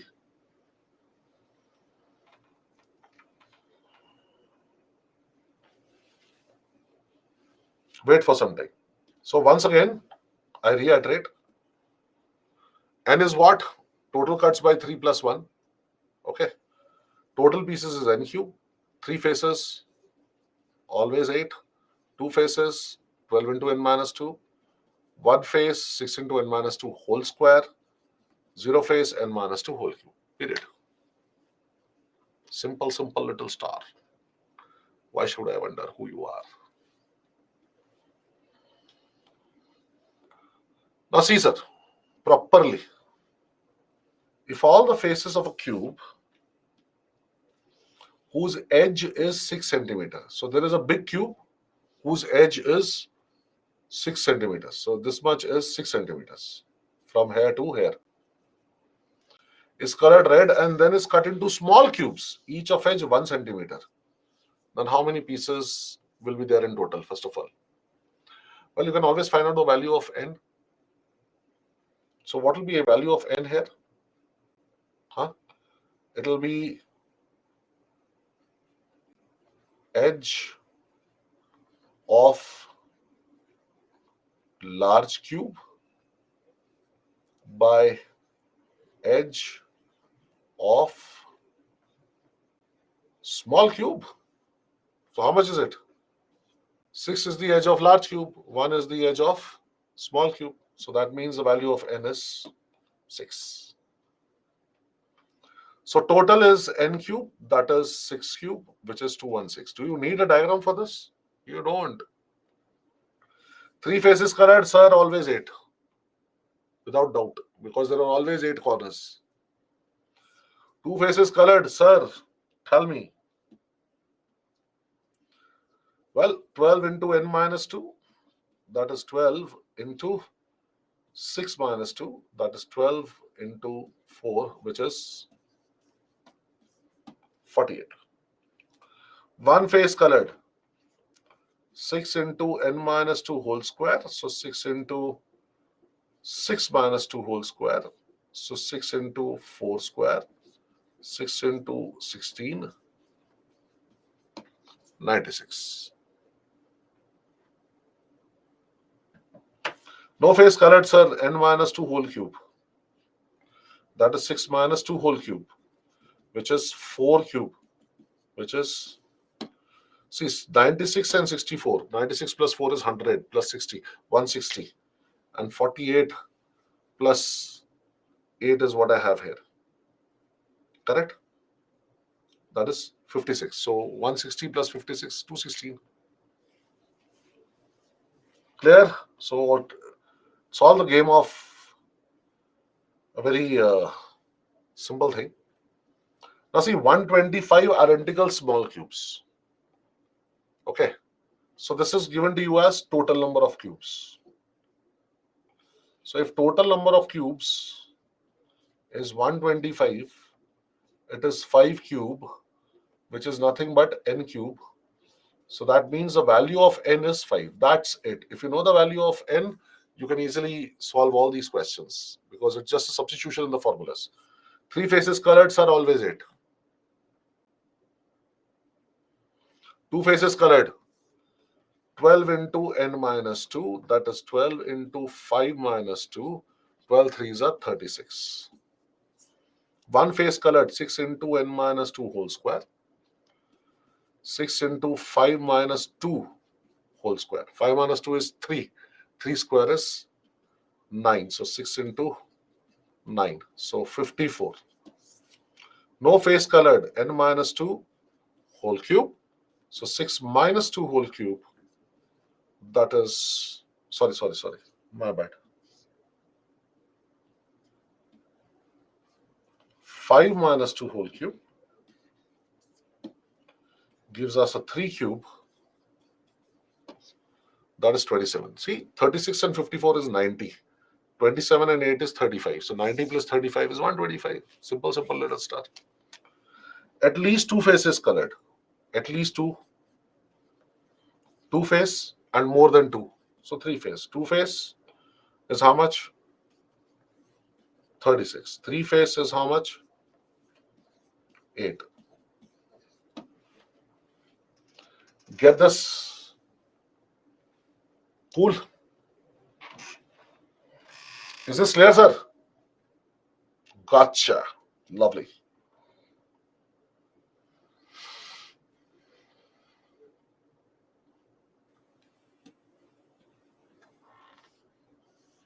CSAT 2023. Latest. Fresh. Read the question carefully. 125 identical cubes are arranged in the form of a cubical block. How many cubes are surrounded by other cubes from each side? So what is this 125?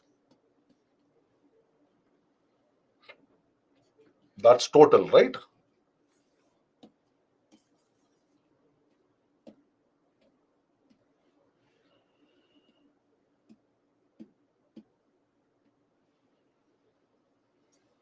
So total, is 125, which is 5 cube, which is n cube.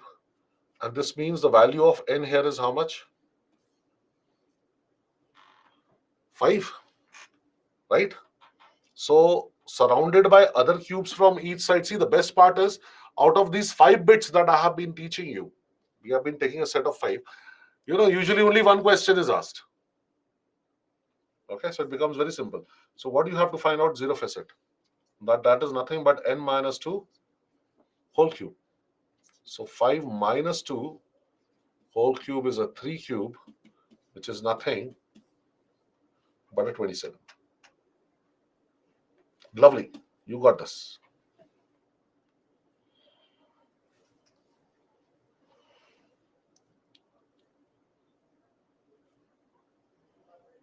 Got it? Lovely. Okay. All right. Now I would be talking about a cuboid. Okay. It's quite simple actually. Only thing is that uh, it seems lengthy, although it is not. I'll just tell you. Let me just first make a cube here.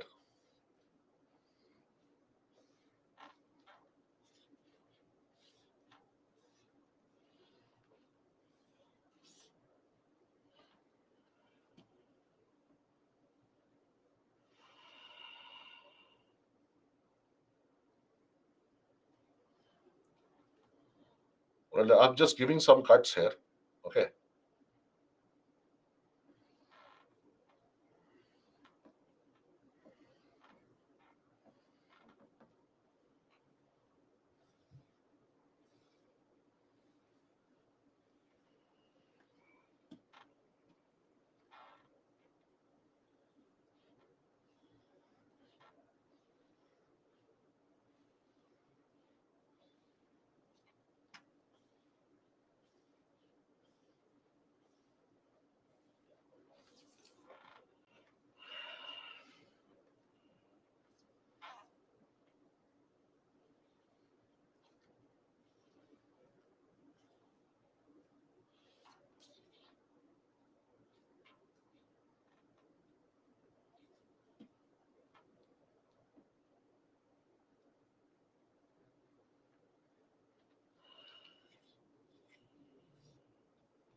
All right, sir.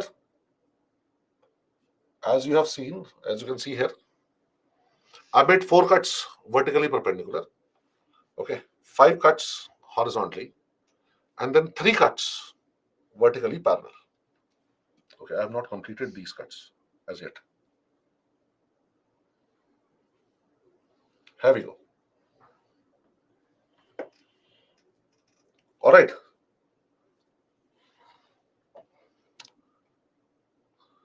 Now, here you see that the number of cuts are different in various directions. Okay.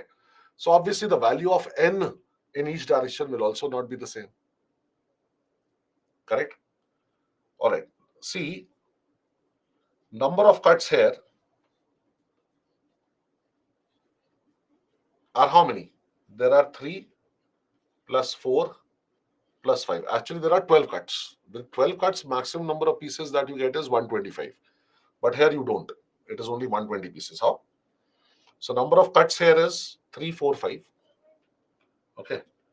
What shall be the number of pieces on each edge?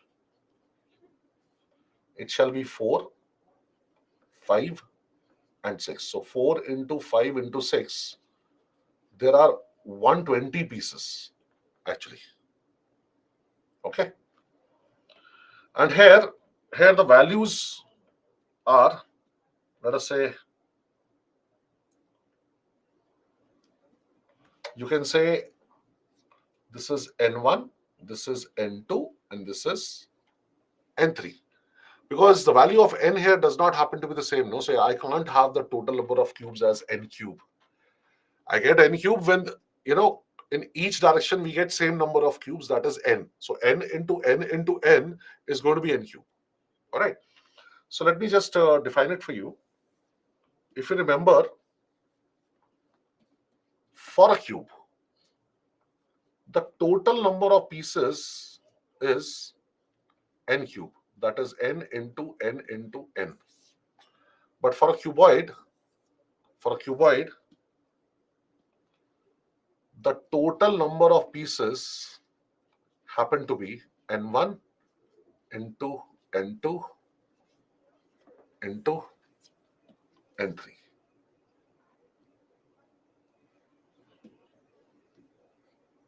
Clear? That's a difference. All right. Now, here, once you know the values of N1, N2, and N3, you can also find out the values for N1 minus 2, N2 minus 2, N3 minus 2. Because everywhere else you want, the values of N minus 2. Remember? So here, for a cube, you remember three-faced cube?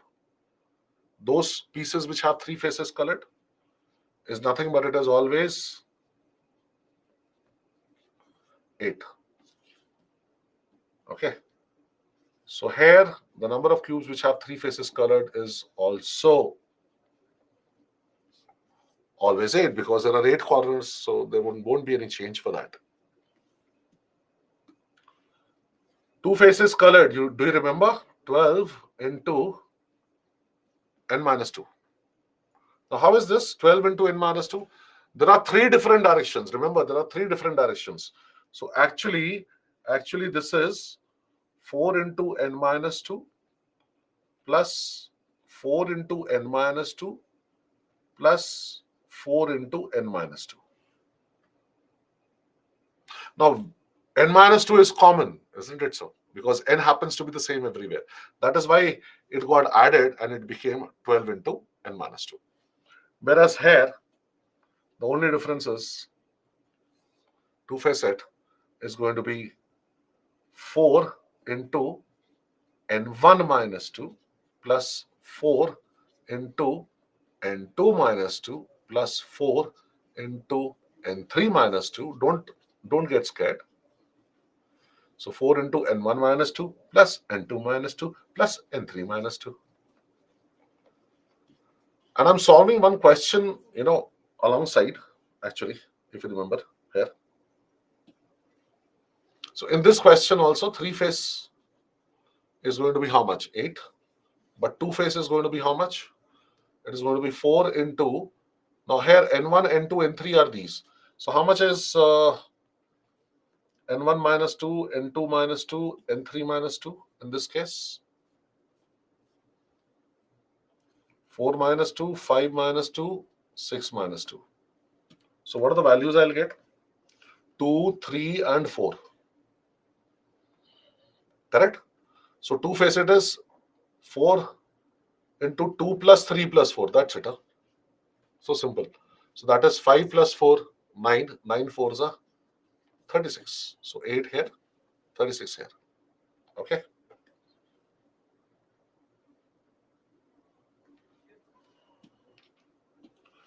Now see, one face. How do you write one face?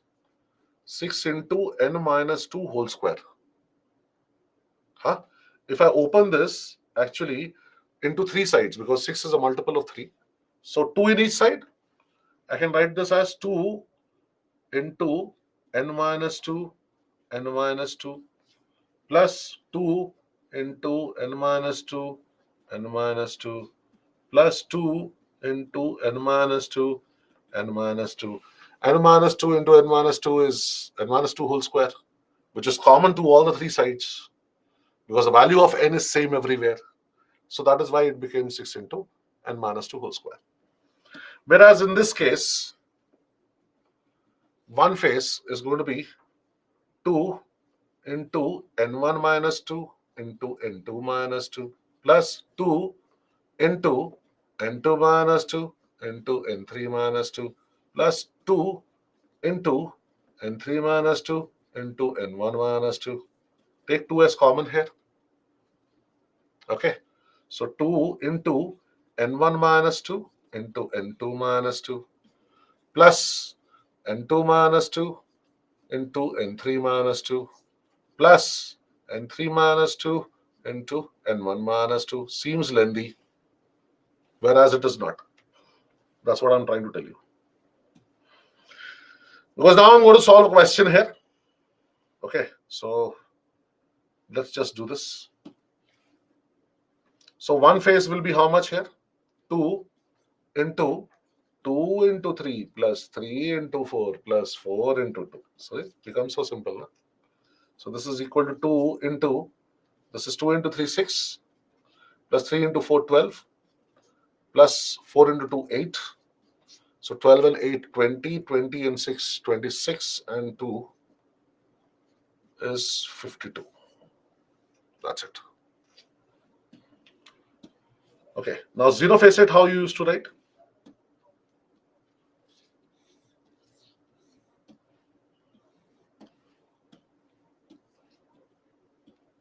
N minus 2 whole cube. So it is n minus 2 into n minus 2 into n minus 2. Obviously is n minus 2 whole cube because the n's, three n's that you get in three directions are same. They're equal. But here they are not. Okay, so zero facet here shall be written as n1 minus 2 into n2 minus 2 into n3 minus 2. That's it. Okay. So here the zero facet should be how much? Tell me.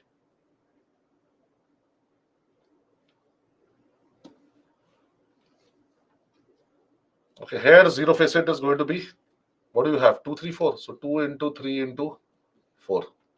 All right, that is 24. Just count now. 24 and 52. Right? 8 and 36. Okay, so let's simplify it. 8 and 52. 60.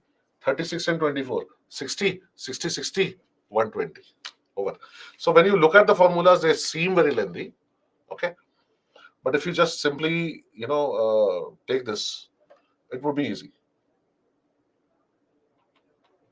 Got it?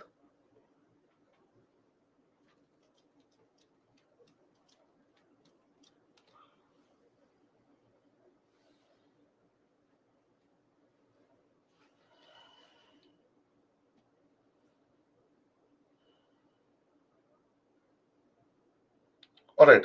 So Amit is asking about 1F. See, Amit, where is here? Where do you see 1F? These are the 1Fs, no? 1, 2, 3, 4, 5, 6, 7, 8, 9, 10, 11, 12. Right? So how many here? 4. How many here? 3. 4 threes are 12. How do you get this 4? 6 minus 2. How do you get this 3? 5 minus 2. So here, how many cubes do you have? 6. How many cubes do you have here? 5. And how many cubes do you have here? 4. That's it. Correct? So obviously n minus 2 is going to be 4 minus 2, 2. N minus 2 here is 5 minus 2, that is 3. Hana? N minus 2 here is 6 minus 2, that is 4. So here, what do you want? 4 into 3, 12. Okay. And if here there are 12, then at the back also there are 12. So that is why 2 times n1 minus 2 into n2 minus 2. So this is n1 minus 2. This is n2 minus 2. Okay. So these two multiplied with each other will happen twice. So that is why 2 times n1 minus 2 into n2 minus 2. Similarly here also, n2 minus 2 into n3 minus 2. Okay. So you have 1, 2, 3, 4, 5, 6, 7, 8. Only 8 here. Right? How? This complete is 6. Okay. So you have 1, 2, 3, 4. And this complete is 4. So you have only 2. So 1 and 2. So 4 2s are 8. That's it. And here also you have 4 2s are 8. So here also 8. So 2 times 8.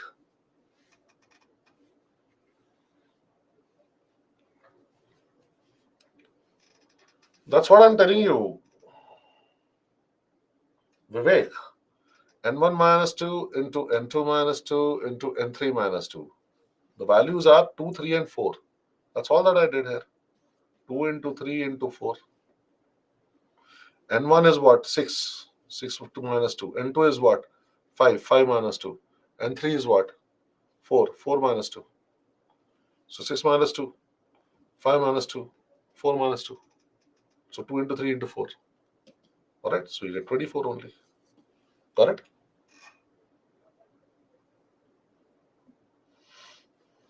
No, no, Garvit. Easily you can, actually. That's what I plan to do. Easily you can. Alright, so let me just solve this one for you. This would be the last question for cubes, and then we will take a break after this.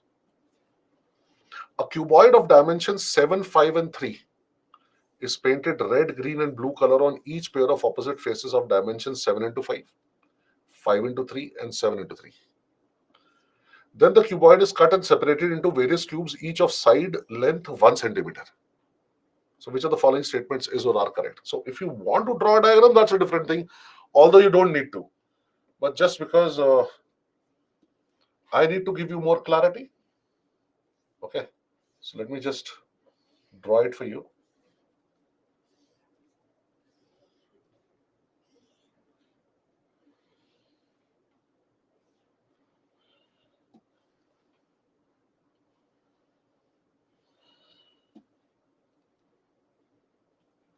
So what does it say? It says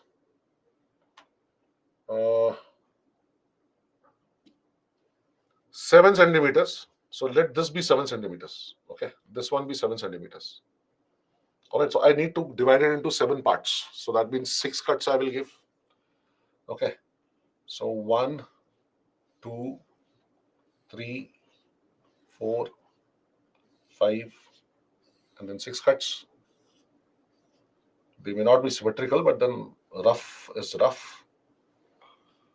Okay. Then you have 5 centimeter.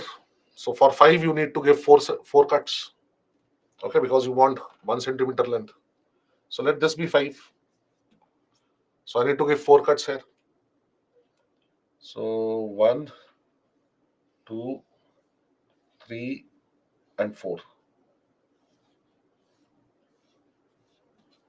Finally, 3 centimeter means 2 cuts I need to give.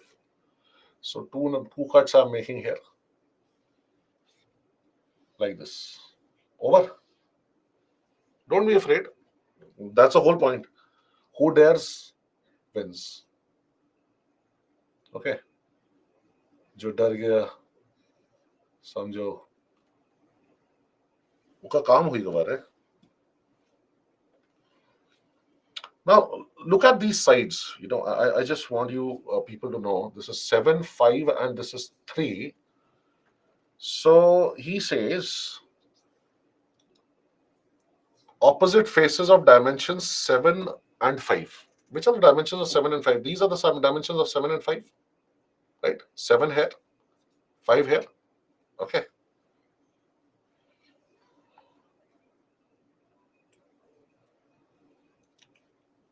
So it is respectively, so this has to be red.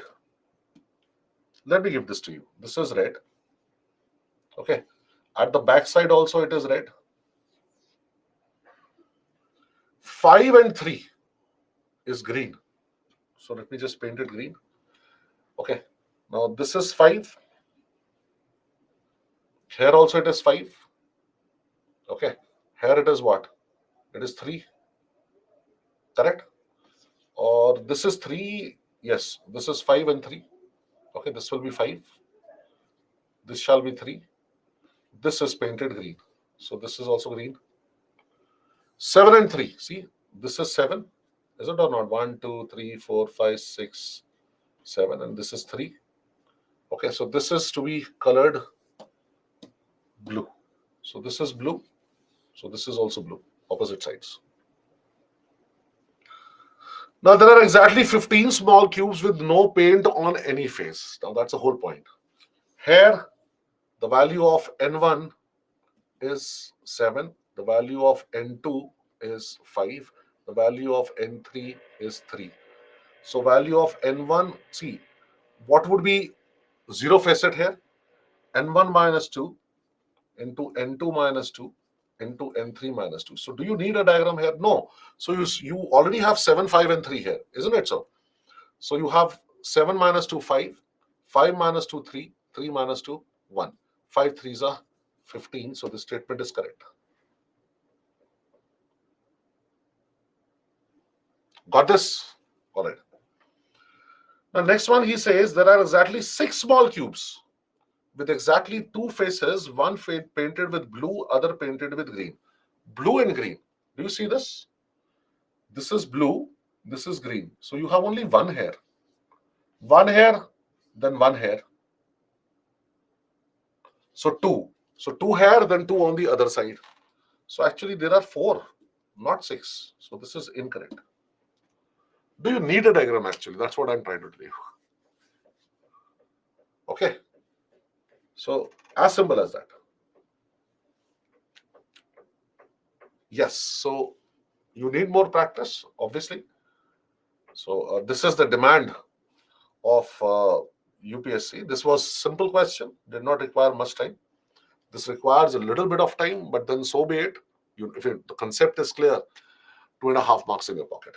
Anyhow, it is 7:13. That's what I see. Okay. Do you want a break or should I continue?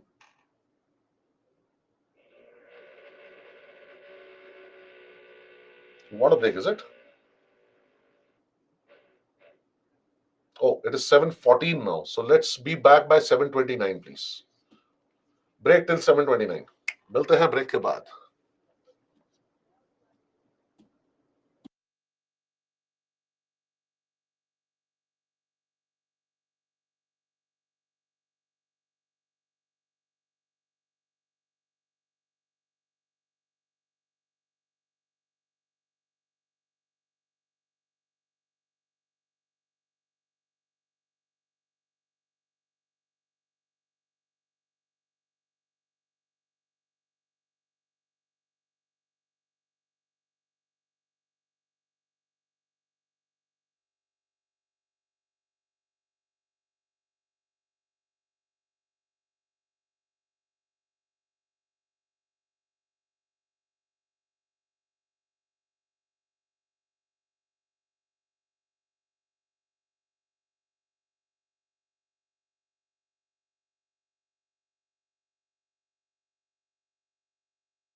Yes, sir. I'll be back.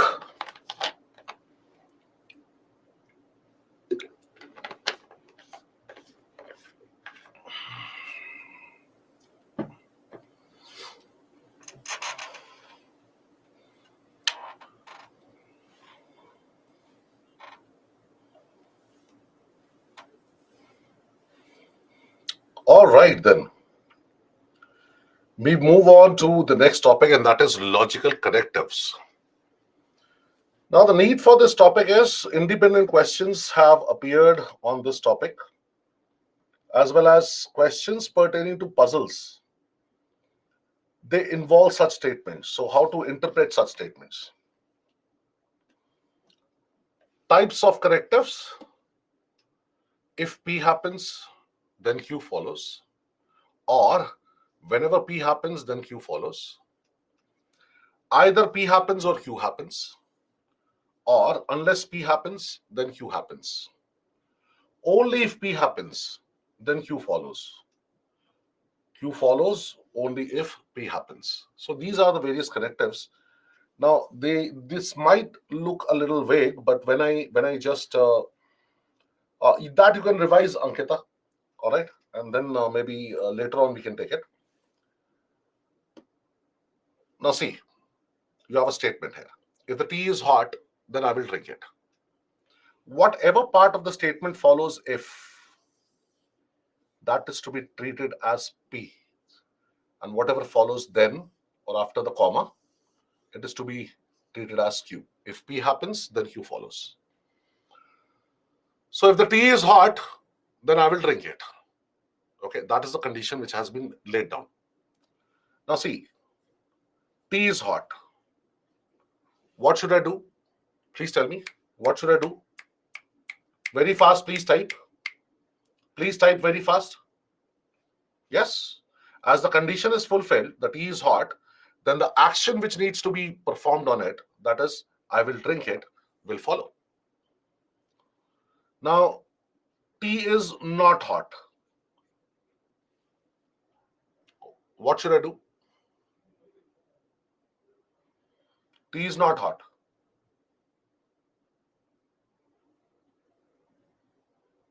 Sleep, Vivek says sleep. Why I should not drink it? I will still drink it, no? Why? See, I told you what do I do when the tea is hot? What do I do when the tea is hot? I drink it. Did I tell you what do I do when the tea is not hot? Well, I may or may not drink it. That is, Q may or may not follow. All right. Now, I drank tea. Was it hot? As you can see, I drank tea here, I drank tea here. So tea may or may not have been hot. But I did not drink tea. Definitely, it was not hot, because had it been hot, then I would be drinking it. All right. So these are the two implications which will follow. What is an implication? Implication is a conclusion. Implication means something that logically follows from the given. Okay, so the logical implications here are two. P implies Q. Negation Q implies negation P. Okay, now let me tell you that negation symbol is this. This is called tilde. But actually, we are not using this. We are using this negative symbol. Don't call it minus. Don't say minus. Why do you need to change? Okay, just pronounce this as negation. So henceforth, this would be used for negation, because if you want to use this symbol, that is all right.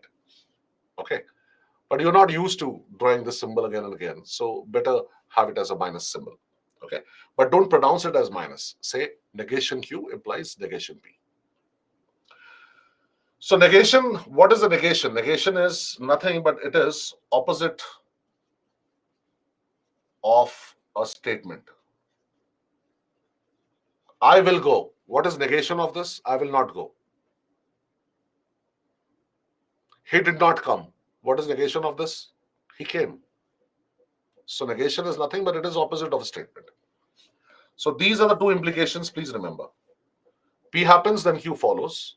Q does not happen, then P does not happen. Is that clear? Okay. Now, similar is the case with whenever. See, implications for whenever and for if are same. Okay. Whenever it rains, so this is what? P. I wear a raincoat. It is Q. So it is raining. As the condition is fulfilled, I should be wearing a raincoat. It is not raining. I may or may not wear a raincoat. You would say, sir, then why would I wear a raincoat? Well, you are in a store trying to buy a raincoat. So you are in a trial room. So you are still wearing a raincoat. Or you are in a fancy dress competition. Or you are in a play. All right. Acting as if it is raining. So you may or may not wear a raincoat. Then you are wearing a raincoat. As I told you, it may or may not be raining. You may be in a storeroom, in a trial room. But you're not wearing a raincoat. If you're not wearing a raincoat means for sure it is not raining. Because had it been raining, then you should be wearing a raincoat. You're not wearing a raincoat clearly means that it is not raining. So once again, P implies Q, negation Q implies negation P. These are the two implications.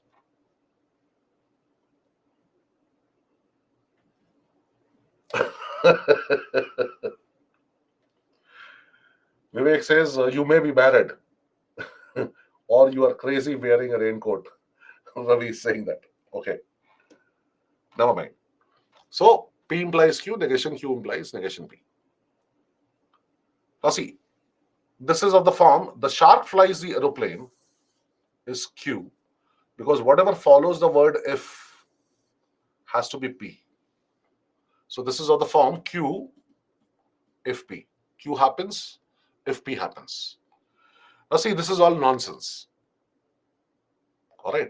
So the whole point is whatever may be given to you in the question, you have to just identify which part of the statement is P, which part of the statement is Q, and just simply apply P implies Q, negation Q implies negation P. Period. Whatever may be the meaning. It could be a nonsensical statement also, just like the one you're viewing here. All right. So if the elephant dances, the shark flies the aeroplane. So elephant danced means shark flies the aeroplane. Shark is not flying the aeroplane. It means that elephant did not dance because had it danced, then shark should be flying the aeroplane. Okay.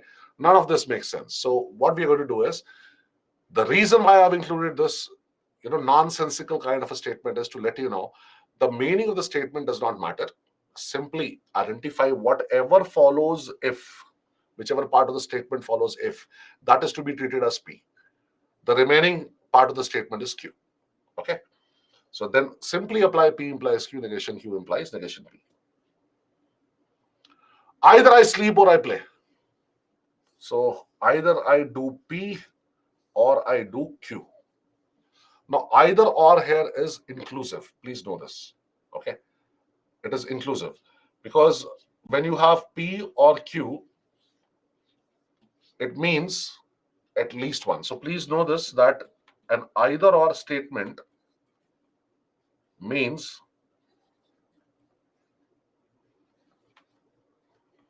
at least one.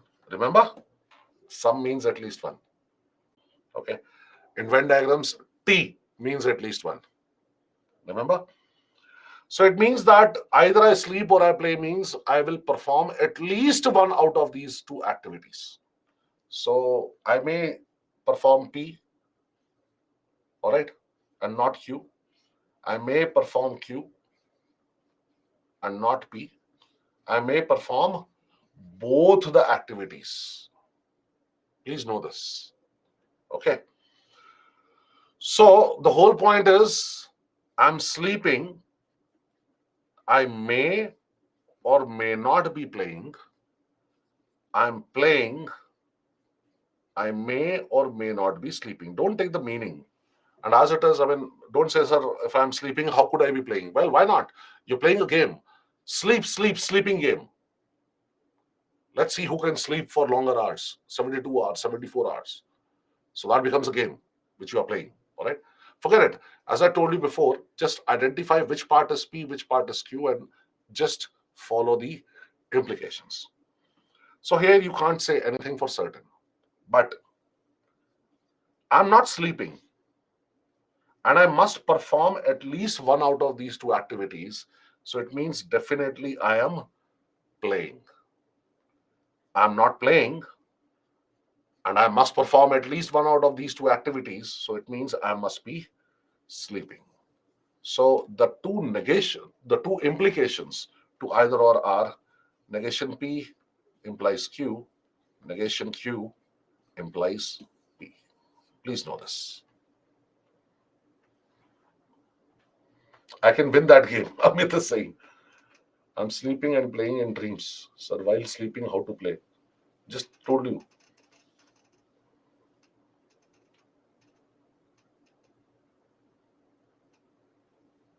No, if it is not raining, you may or may not wear a raincoat. But if you're not wearing a raincoat, definitely it is not raining. Because if it was raining, then you would be wearing the raincoat. Right, Garvit? Again, I will watch either PK or Three Idiots. So I will watch at least one out of these two movies. So I did not watch PK. This is P, this is Q. Means I watched Three Idiots. I did not watch Three Idiots. It means I must have watched PK because I'm supposed to watch at least one out of these two movies.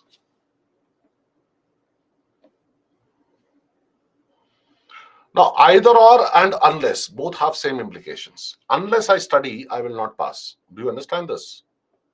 Unless I study, I will not pass. So this is P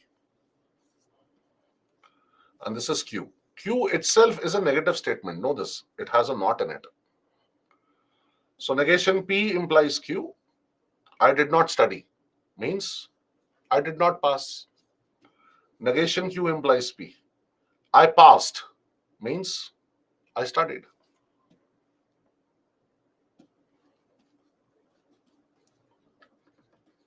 I did not study means I will not pass. I passed means I had studied. Clear? Garvit, lovely, but doesn't work out here. Unless we cheat, we won't pass. Is also a similar sentence.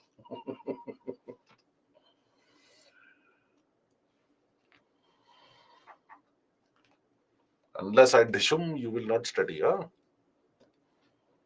Okay, guys. The third connective here, only if. Only if it is a Sunday, I watch a movie. So what part is P? It is a Sunday.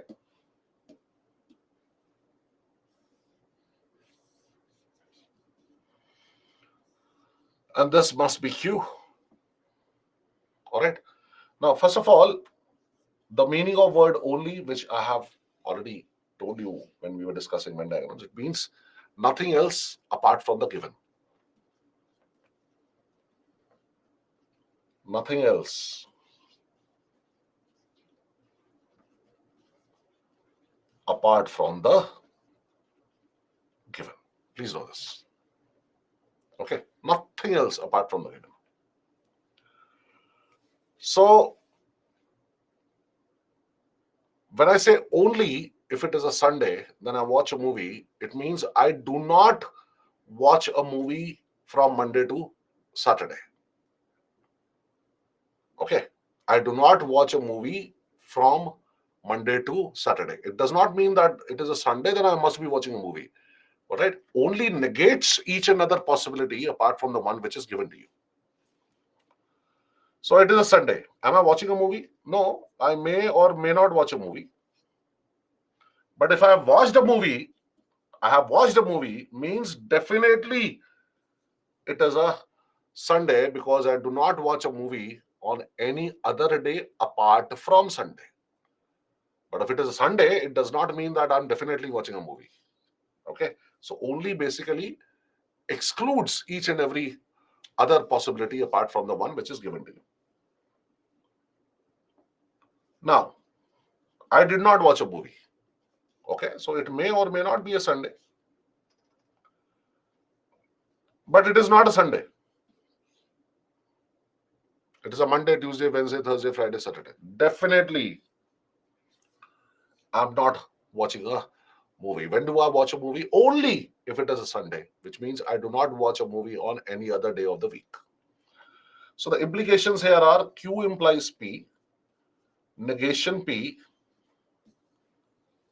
implies negation Q. That is how you have to treat it.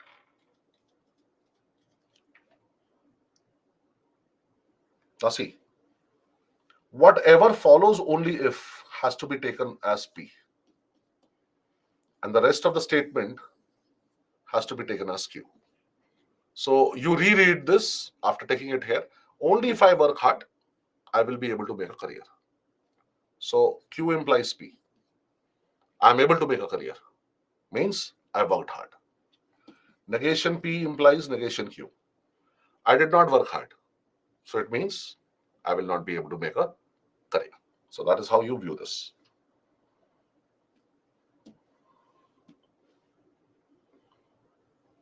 Now see here, guys.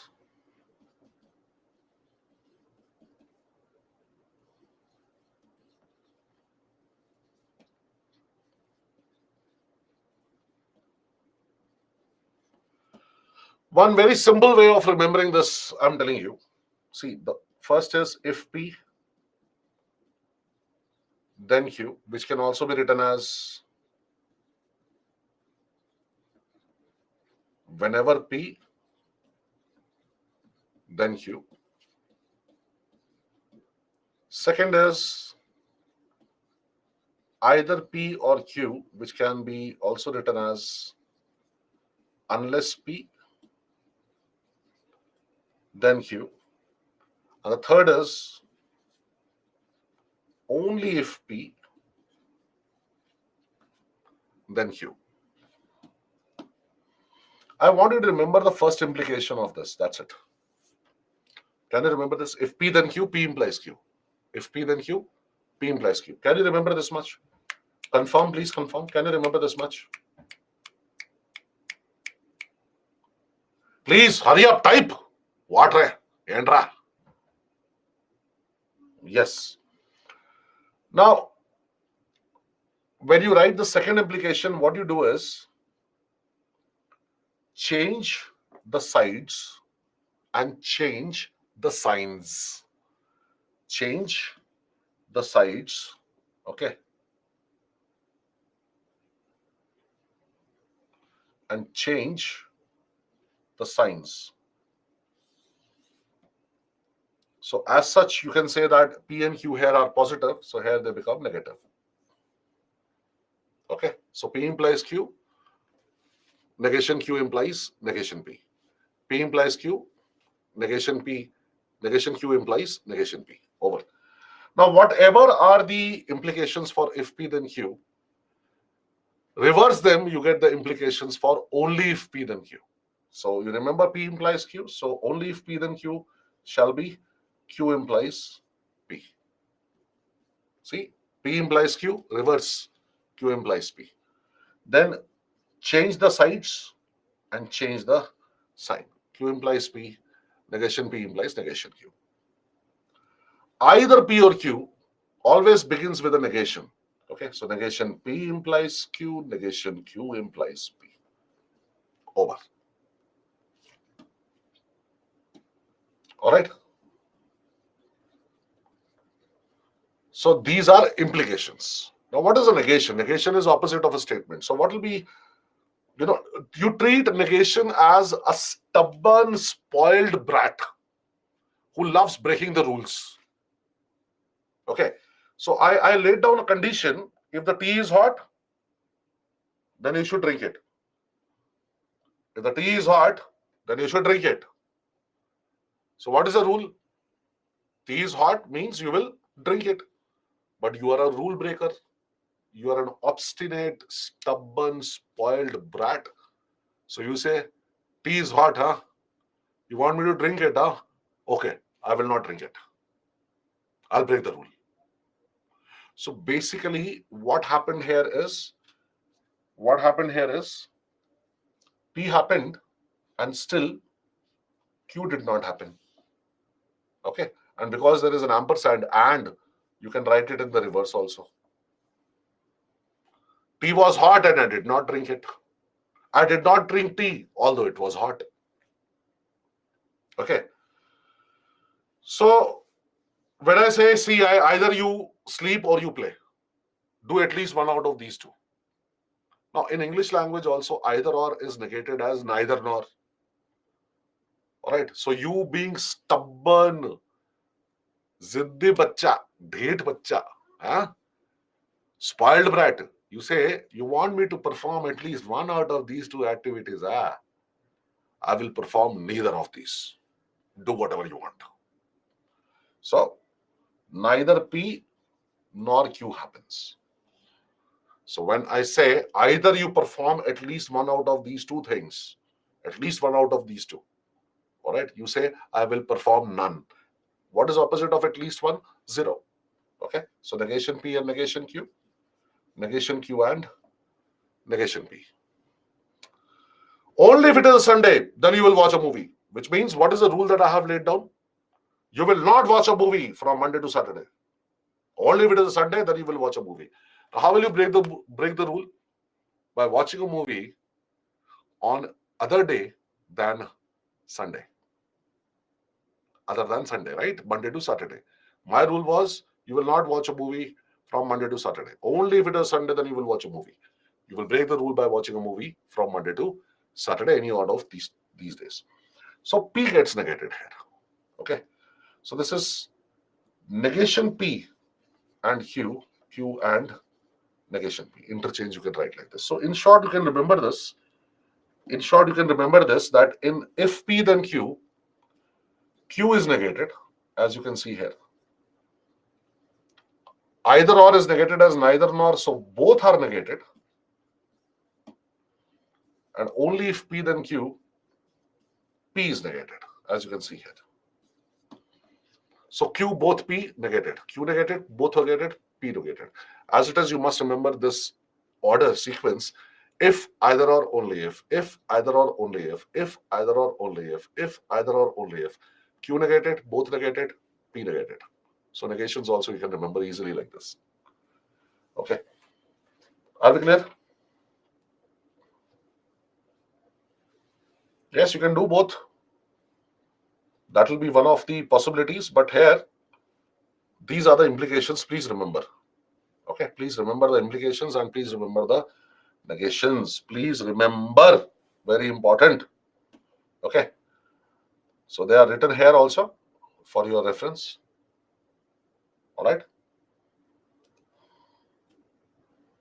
Now, in selections, especially, you would find such statements. How to interpret them? Let me help you here. If A gets selected, then B gets selected. So it is to be written as A gets selected means B will be selected. Why? This is P happens, Q follows. Negation Q implies negation P. So B is not selected means A is not selected. Accordingly, you will form a team. Okay, there is no other case which is possible. If C gets selected, then D will not be selected. Okay, once again, P implies Q. What is P here? C gets selected. All right, what is Q here? D will not be selected. So C selected, D is not selected. Opposite of that, D selected, C is not selected. Negation Q implies negation P. Q itself is a negative statement, isn't it so? So accordingly, you will take it. Either E or F gets selected. So what are the implications? Negation P implies Q. Negation Q implies P. E is not selected, right? At least one out of these two guys must be selected. So F is selected. F is not selected means definitely E is selected. Got this? Got this? Either G is selected or H is not selected. Okay, so please know this is P and this is Q. Q is negative here. So negation P implies Q. G is selected. Okay, no, negation P, sorry.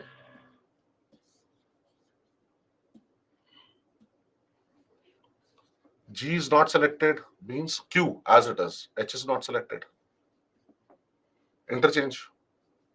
H is selected. Because H is not selected, what is negation of that? H is selected. Implies P. P is G selected.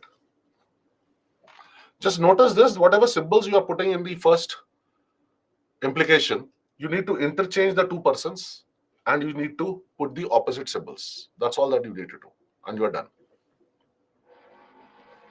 Unless I is selected, P, J cannot be selected, Q. Again, negation P implies Q. So I is not selected, means Q as it is. J is not selected. Same statement. Negation Q implies P. J cannot be selected. What is negation of this? J is selected. Means what is P? I is selected. See? Easily visible. Is this clear? Only if K is selected. So this is P. Then L will be selected. Q. So you have Q implies P. L is selected means K is selected. The opposite of this, negation P implies negation Q. K is not selected means L is not selected. As simple as that. Yes, answer. Either G is selected or H is not selected. So G is not selected means H is not selected. Opposite of this, so negation P. G selected, negation opposite is G is not selected. Implies Q. What is Q? H is not selected as it is. The negation Q. What is negation Q? Q. What is Q? H is not selected. Negation opposite H is selected. Implies P. What is P? G is selected. Okay. So if you got the first one, interchange the two persons and change the signs. Simple as that. It is very, very simple. Right, Muskan? I have just explained 12th one. Now look at this question, please. CSAT 2016. Consider the following statement. We shall go either for a picnic or for trekking. Either or statement. You must perform at least one out of these two activities. Which of the following, if true, would falsify this claim? Seems difficult, right? Would falsify means would be a negation of this statement. It will prove this wrong. All right. So that is, we do not go either for picnic or for trekking. We do not go either for picnic or for trekking means we go neither for picnic nor for trekking. Correct? Opposite of the statement. We shall go either for a picnic or for trekking. Opposite is we do not go either for picnic or for trekking. That's it. We go to school, Garvat says. Okay. All right, guys. The very reason why I'm teaching you this. Look at the statements now. Let PQRST be 5 statements. I want everyone to follow and to be with me. I don't want you to rush to the statement ahead. Okay. Let PQRST be 5 statements such that if P is true, then both Q and S are true. Now see here. What does it mean? So the statement is if P is true, then Q is true and S is true. Okay. Now what will be the implications of these? What will be the implications?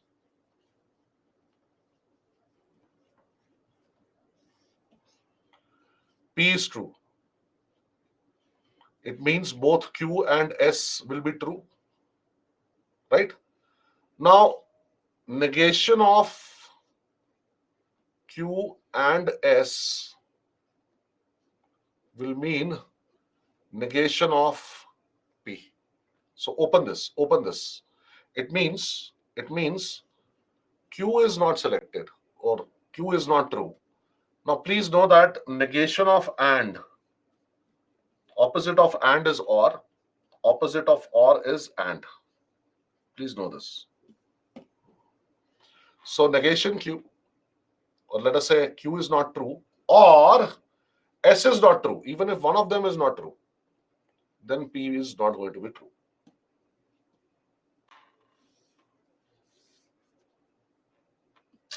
क्या बकवास है यार.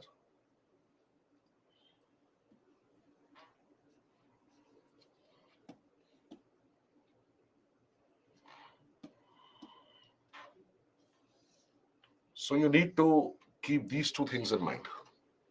Okay, so let's move ahead. What else is being said here?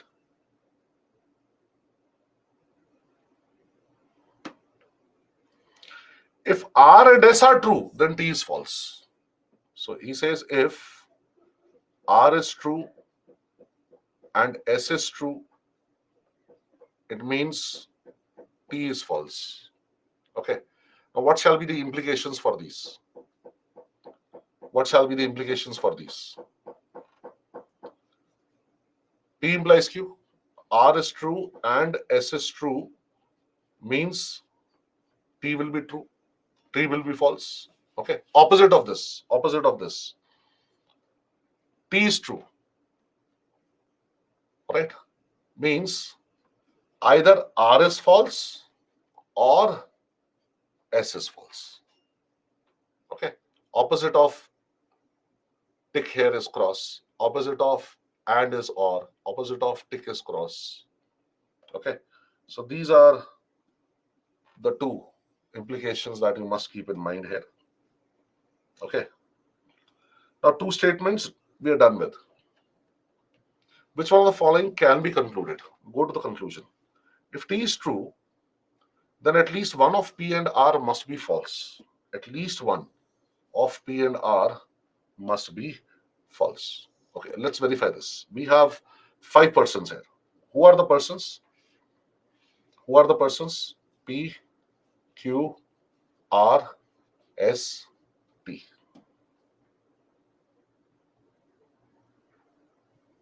All right, sir. Now, what is he saying? T is true. So T is true. So T is true here. If you see here, in that case, either R is not true or S is not true. Okay. So one out of these two will not be true. At least one. Maybe both are not true. Okay. Right. So I'll have to take two cases here. So let us say R is not true and S is true. I'm taking that.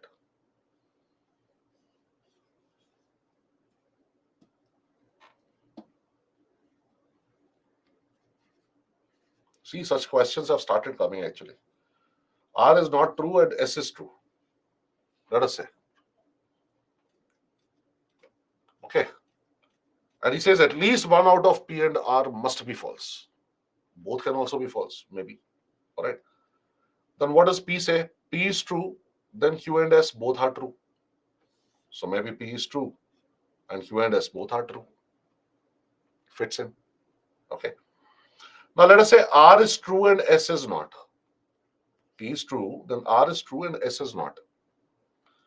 P is true, then Q and S both will be true. But that is not happening here. Either Q is not true or S is not true. S is not true. So hence P cannot be true. So P here is not true. I don't know the status of Q. Okay. Can I have both false? Let us say. Let me try. Can I have both false? Because he says at least one of them must be false. Okay. I can have both false. As you see, T is true. So R is false or S is false, or maybe both are false. And here S is false means P is false. Even that is there. Fine, works out. But can both be true? Both R and S can be true. I'm just doing opposite of this statement. It says if T is true, then at least one out of P and R must be false.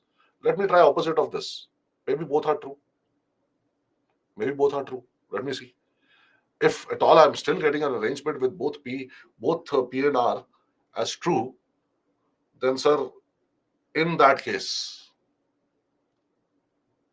our arrangement, the statement will be incorrect. So let us see. Can I have this? P is true means Q and S both are true. Yes, sir, P is true. So Q and S both are true. But the point is, T is true means at least one out of R or S must be false. I can't have both as true because of this statement. So this is gone. Correct? So everywhere you see here, T is true in the first case. So at least one out of P and R must be false. Yes, sir, R is false. P is not false. Here P is false. R is not false. Here both are false. So it is true. The statement holds good. Okay. No. You have to start with this, Amit. If T is true, for that condition you are checking that what will follow. Now let us see for this. If Q is true, then P is true. Okay. Let's see. If Q is true, then P is true. Well, nothing can be said about that. So let me just give you the instances here. P, Q, R, S, T. Q is true. What happens to P? I don't know. We know when Q is false, then P is false. When Q is true, maybe S is false and P is false. So can't say anything. All right. So 2 here is definitely incorrect. Choice A should be the correct answer. Rakshita. Okay. Here you find that T is true. Here T is true. What happens when T is true? At least one out of R or S must be false. At least one of them must be false. Let us say R is not false. R is true. Then S must be false. And if S is false, then P has to be false. So either R will be false. If R is not false, then S is false, because of which P will be false. Here, because of which P is definitely false. So when P is true, then at least one out of P and R must be false. All right. So this can be concluded. Second one, if Q is true, then P is true. I don't know that. I don't know. I know if P is true, then Q is true. I know that Q is false, then P is false. But maybe Q is true and S is false, then also P will be false. So we can't have P as true. If Q is true, then not necessarily P will be true. P could be false also, because S is false, so P is false. All right, so CAT level questions, these are. So only one is correct. So choice A here will be the correct answer. All right, so you need to practice a bit over this. Okay. So, but then when this has come, after such a long time, I would say, you should not ignore it. Because, see, listen to me carefully.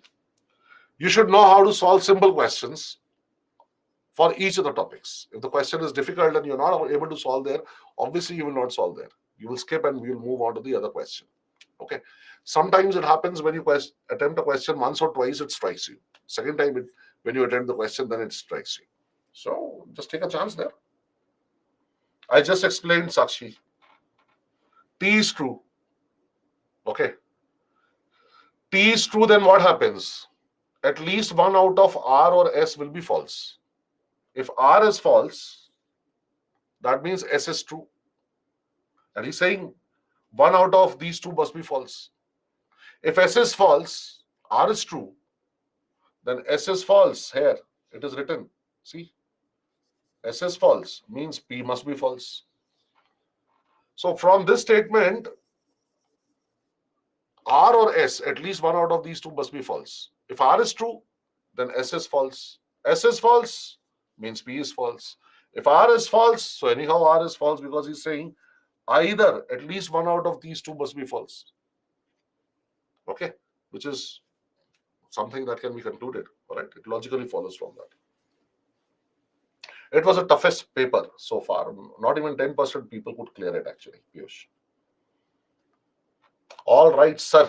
I have the last topic for you, puzzles. Okay. Simple, little star. There are three basic rules that you need to follow. Don't leave out puzzles, Whenever you have a puzzle, please do solve it. So, three important rules which I would like to iterate here. Okay, very first is read an instruction and then immediately convert it into a symbolic notation or make short notes out of it. So let us say you are given a statement ABCD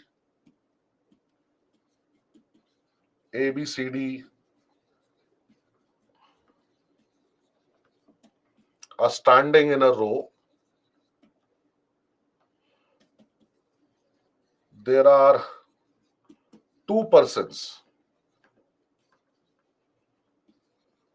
standing between A and B. See, I read the statement ABCD are standing in a row. Okay, ABCD I note down somewhere.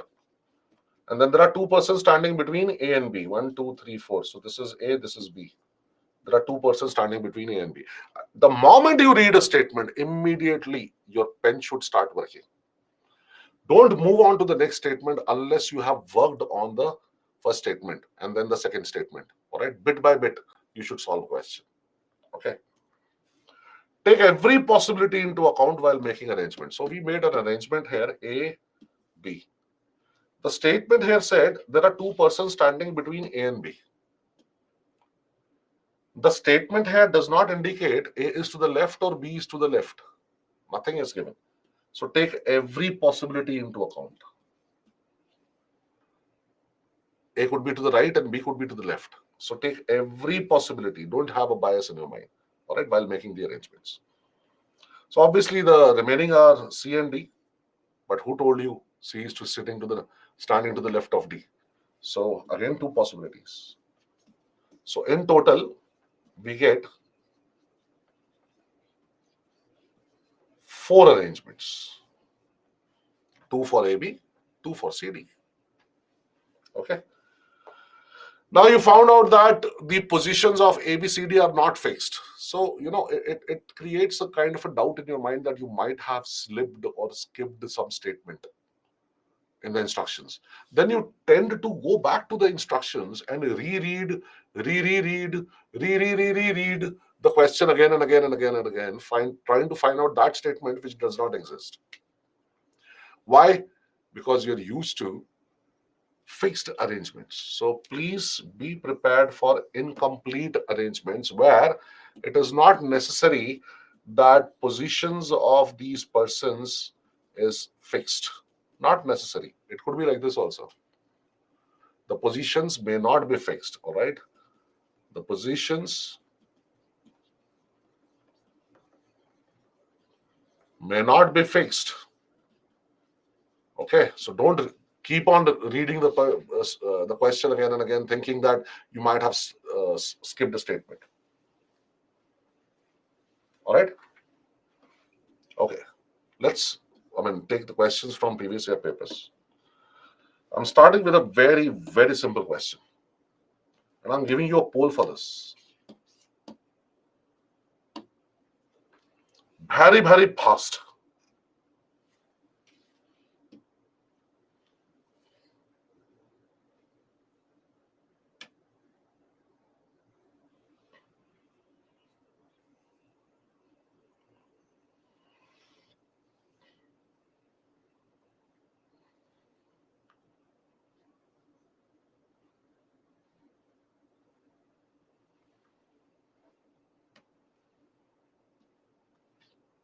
Perfect. Very good. Mark your answers. Oh, not poll. Why? What happened to the poll? Acha. Yes, yes, yes. Correct, correct. Very good. See, such a simple question.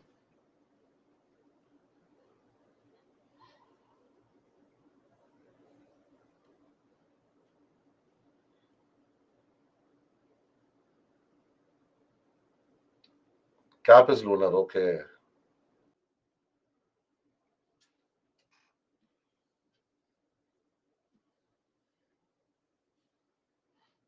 I'm back by popular demand. You see, it's not that easy to get rid of me. Ram Jena rakhe tene kaun sa hai? Ha. So basically, what I'm trying to say here is pen here is. Are Babu, what happened?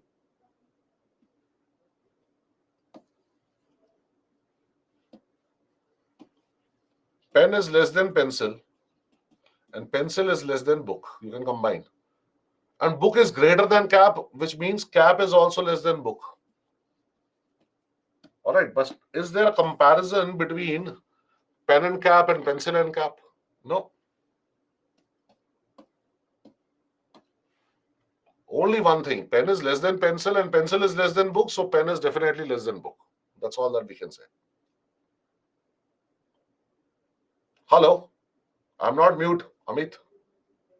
Can you hear me? Guys, can you hear me? Yes. You are on mute, Amit. You are on mute. Everybody is able to hear. You have a problem.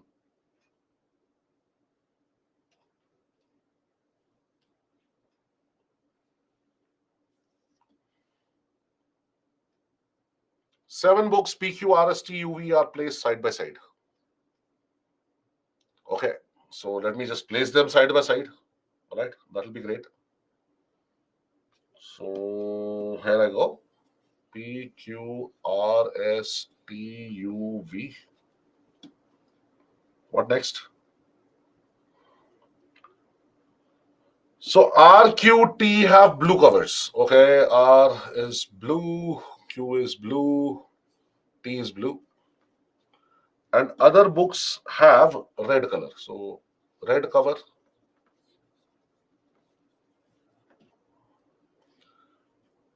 Only S and U are new books. Okay. S is new, U is also new. Okay.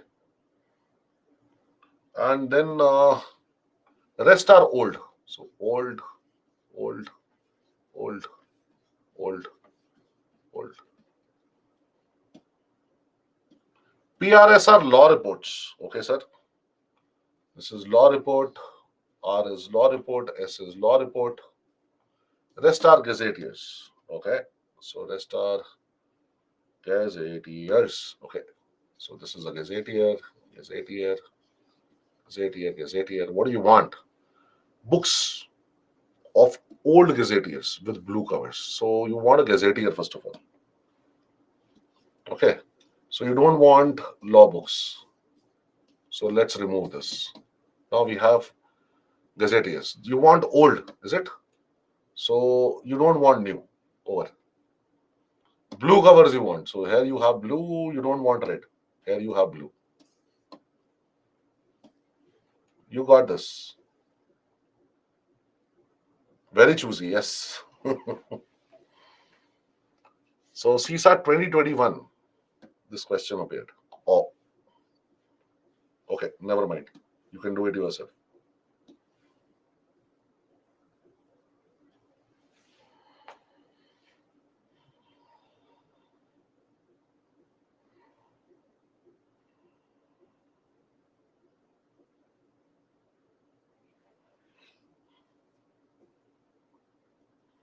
You want a poll?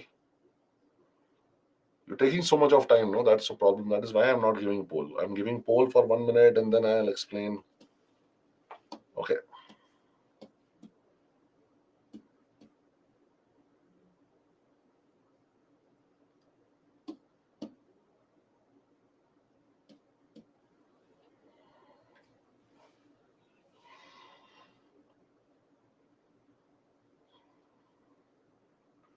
SAB sir, please help Amit. He's not able to hear my voice.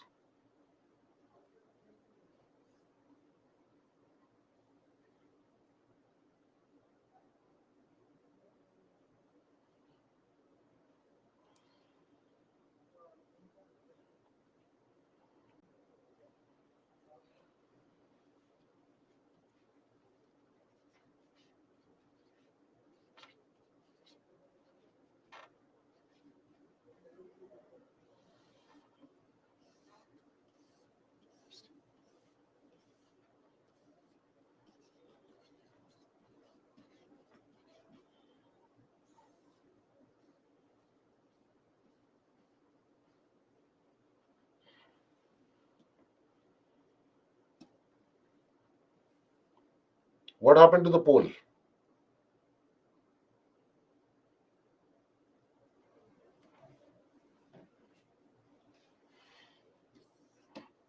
All right, six boys, A, B, C, D, E, F play a game of cards. Each has a pack of 10 cards. So initially, each has a pack of 10 cards. It's a very simple question here. F borrows two cards from A. So two cards gone from A. So plus two for F. And gives away 5 to C. So minus 5 for F, plus 5 for C. Who means C, in turn gives 3 to B. So minus 3 to C and plus 3 for B. While B gives 6 to D. So minus 6 for B and plus 6 for D, who passes on 1 to E. So minus 1 for D and plus 1 for E. So simple, right? So 10 minus 2 is 8, 10 minus 3 is 7, 10 plus 2 is 12, 10 plus 5 is 15, 11, 10 minus 3 is 7 again. Number of cards possessed by D and E. D and E. Together they possess 26 cards. All right, Amit. Is equal to the number of cards possessed by A, B, C. A is 8, B is 7, C is 12. So 8 plus 7 plus 12, 15 plus 12 is 27. No, we want 26. BCF, B is 7, C is 12, and F is 7. So 19 plus 7, 26. Yes, sir. This is the answer. Got it?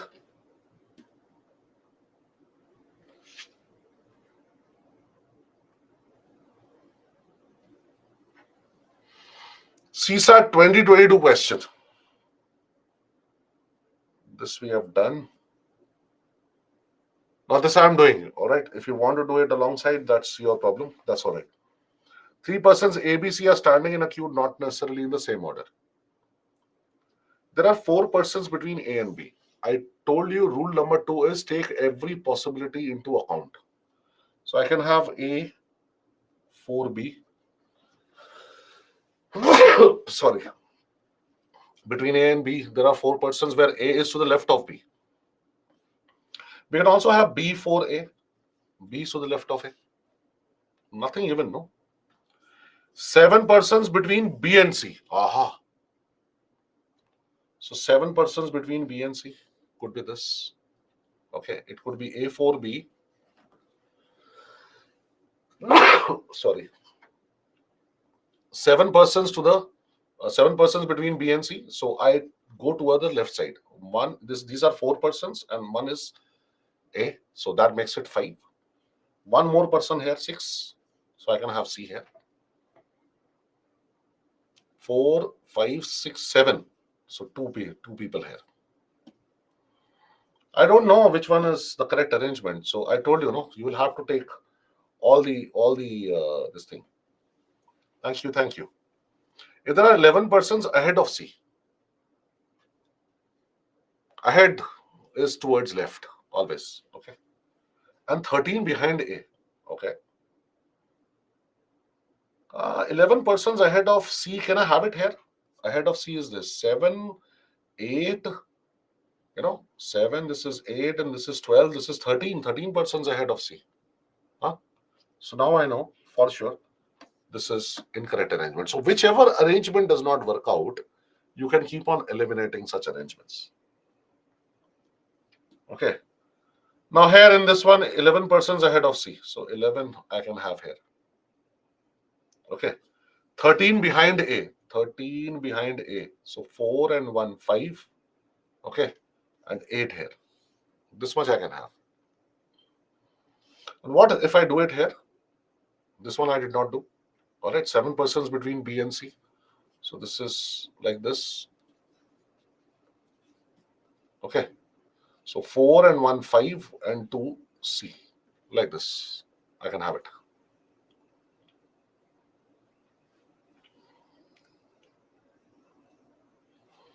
Now you just notice if you go towards the left, 11 persons ahead of C. So 2 here, this is 3, third one, and 4 here means 7, this is 8. So 3 more will make it 11 ahead of C. 13 behind A. So 13 behind A. 2, this is 3. So 10 more here will make it 13. What could be the minimum number of persons in the queue? All right, let's count. All right, so let me just count. So A here is again 13, as I can see here. Okay. And 11 here for C. This seems to be quite long. Let me just count this. We have 3 here and 1 here. So 4 and 4, 8, 9, 11, 14, and sorry, 10. Right? What is it that I'm getting here? 3, 4, 8, 9, 10, 11, 14, and 10, 24. 24 persons I'm getting here. Is it? 11, 12, that is 24 is anyhow there. So this anyhow is not the minimum.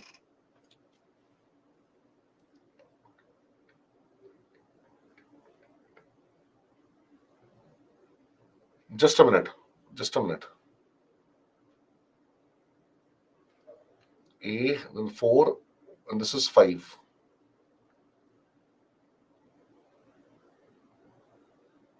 Just a minute. 3, 4, 8, 9, 10, 11. Correct? 2, 3, and 10. Even this is correct. 13. So 3 in 1, 4, 8, 9, 10, 11, 12. Oh, I'm sorry. 22. My bad. This is 1, not 3. Yes, yes, yes. Okay, so I am getting 22. So that is the least. All right. Should not be a problem.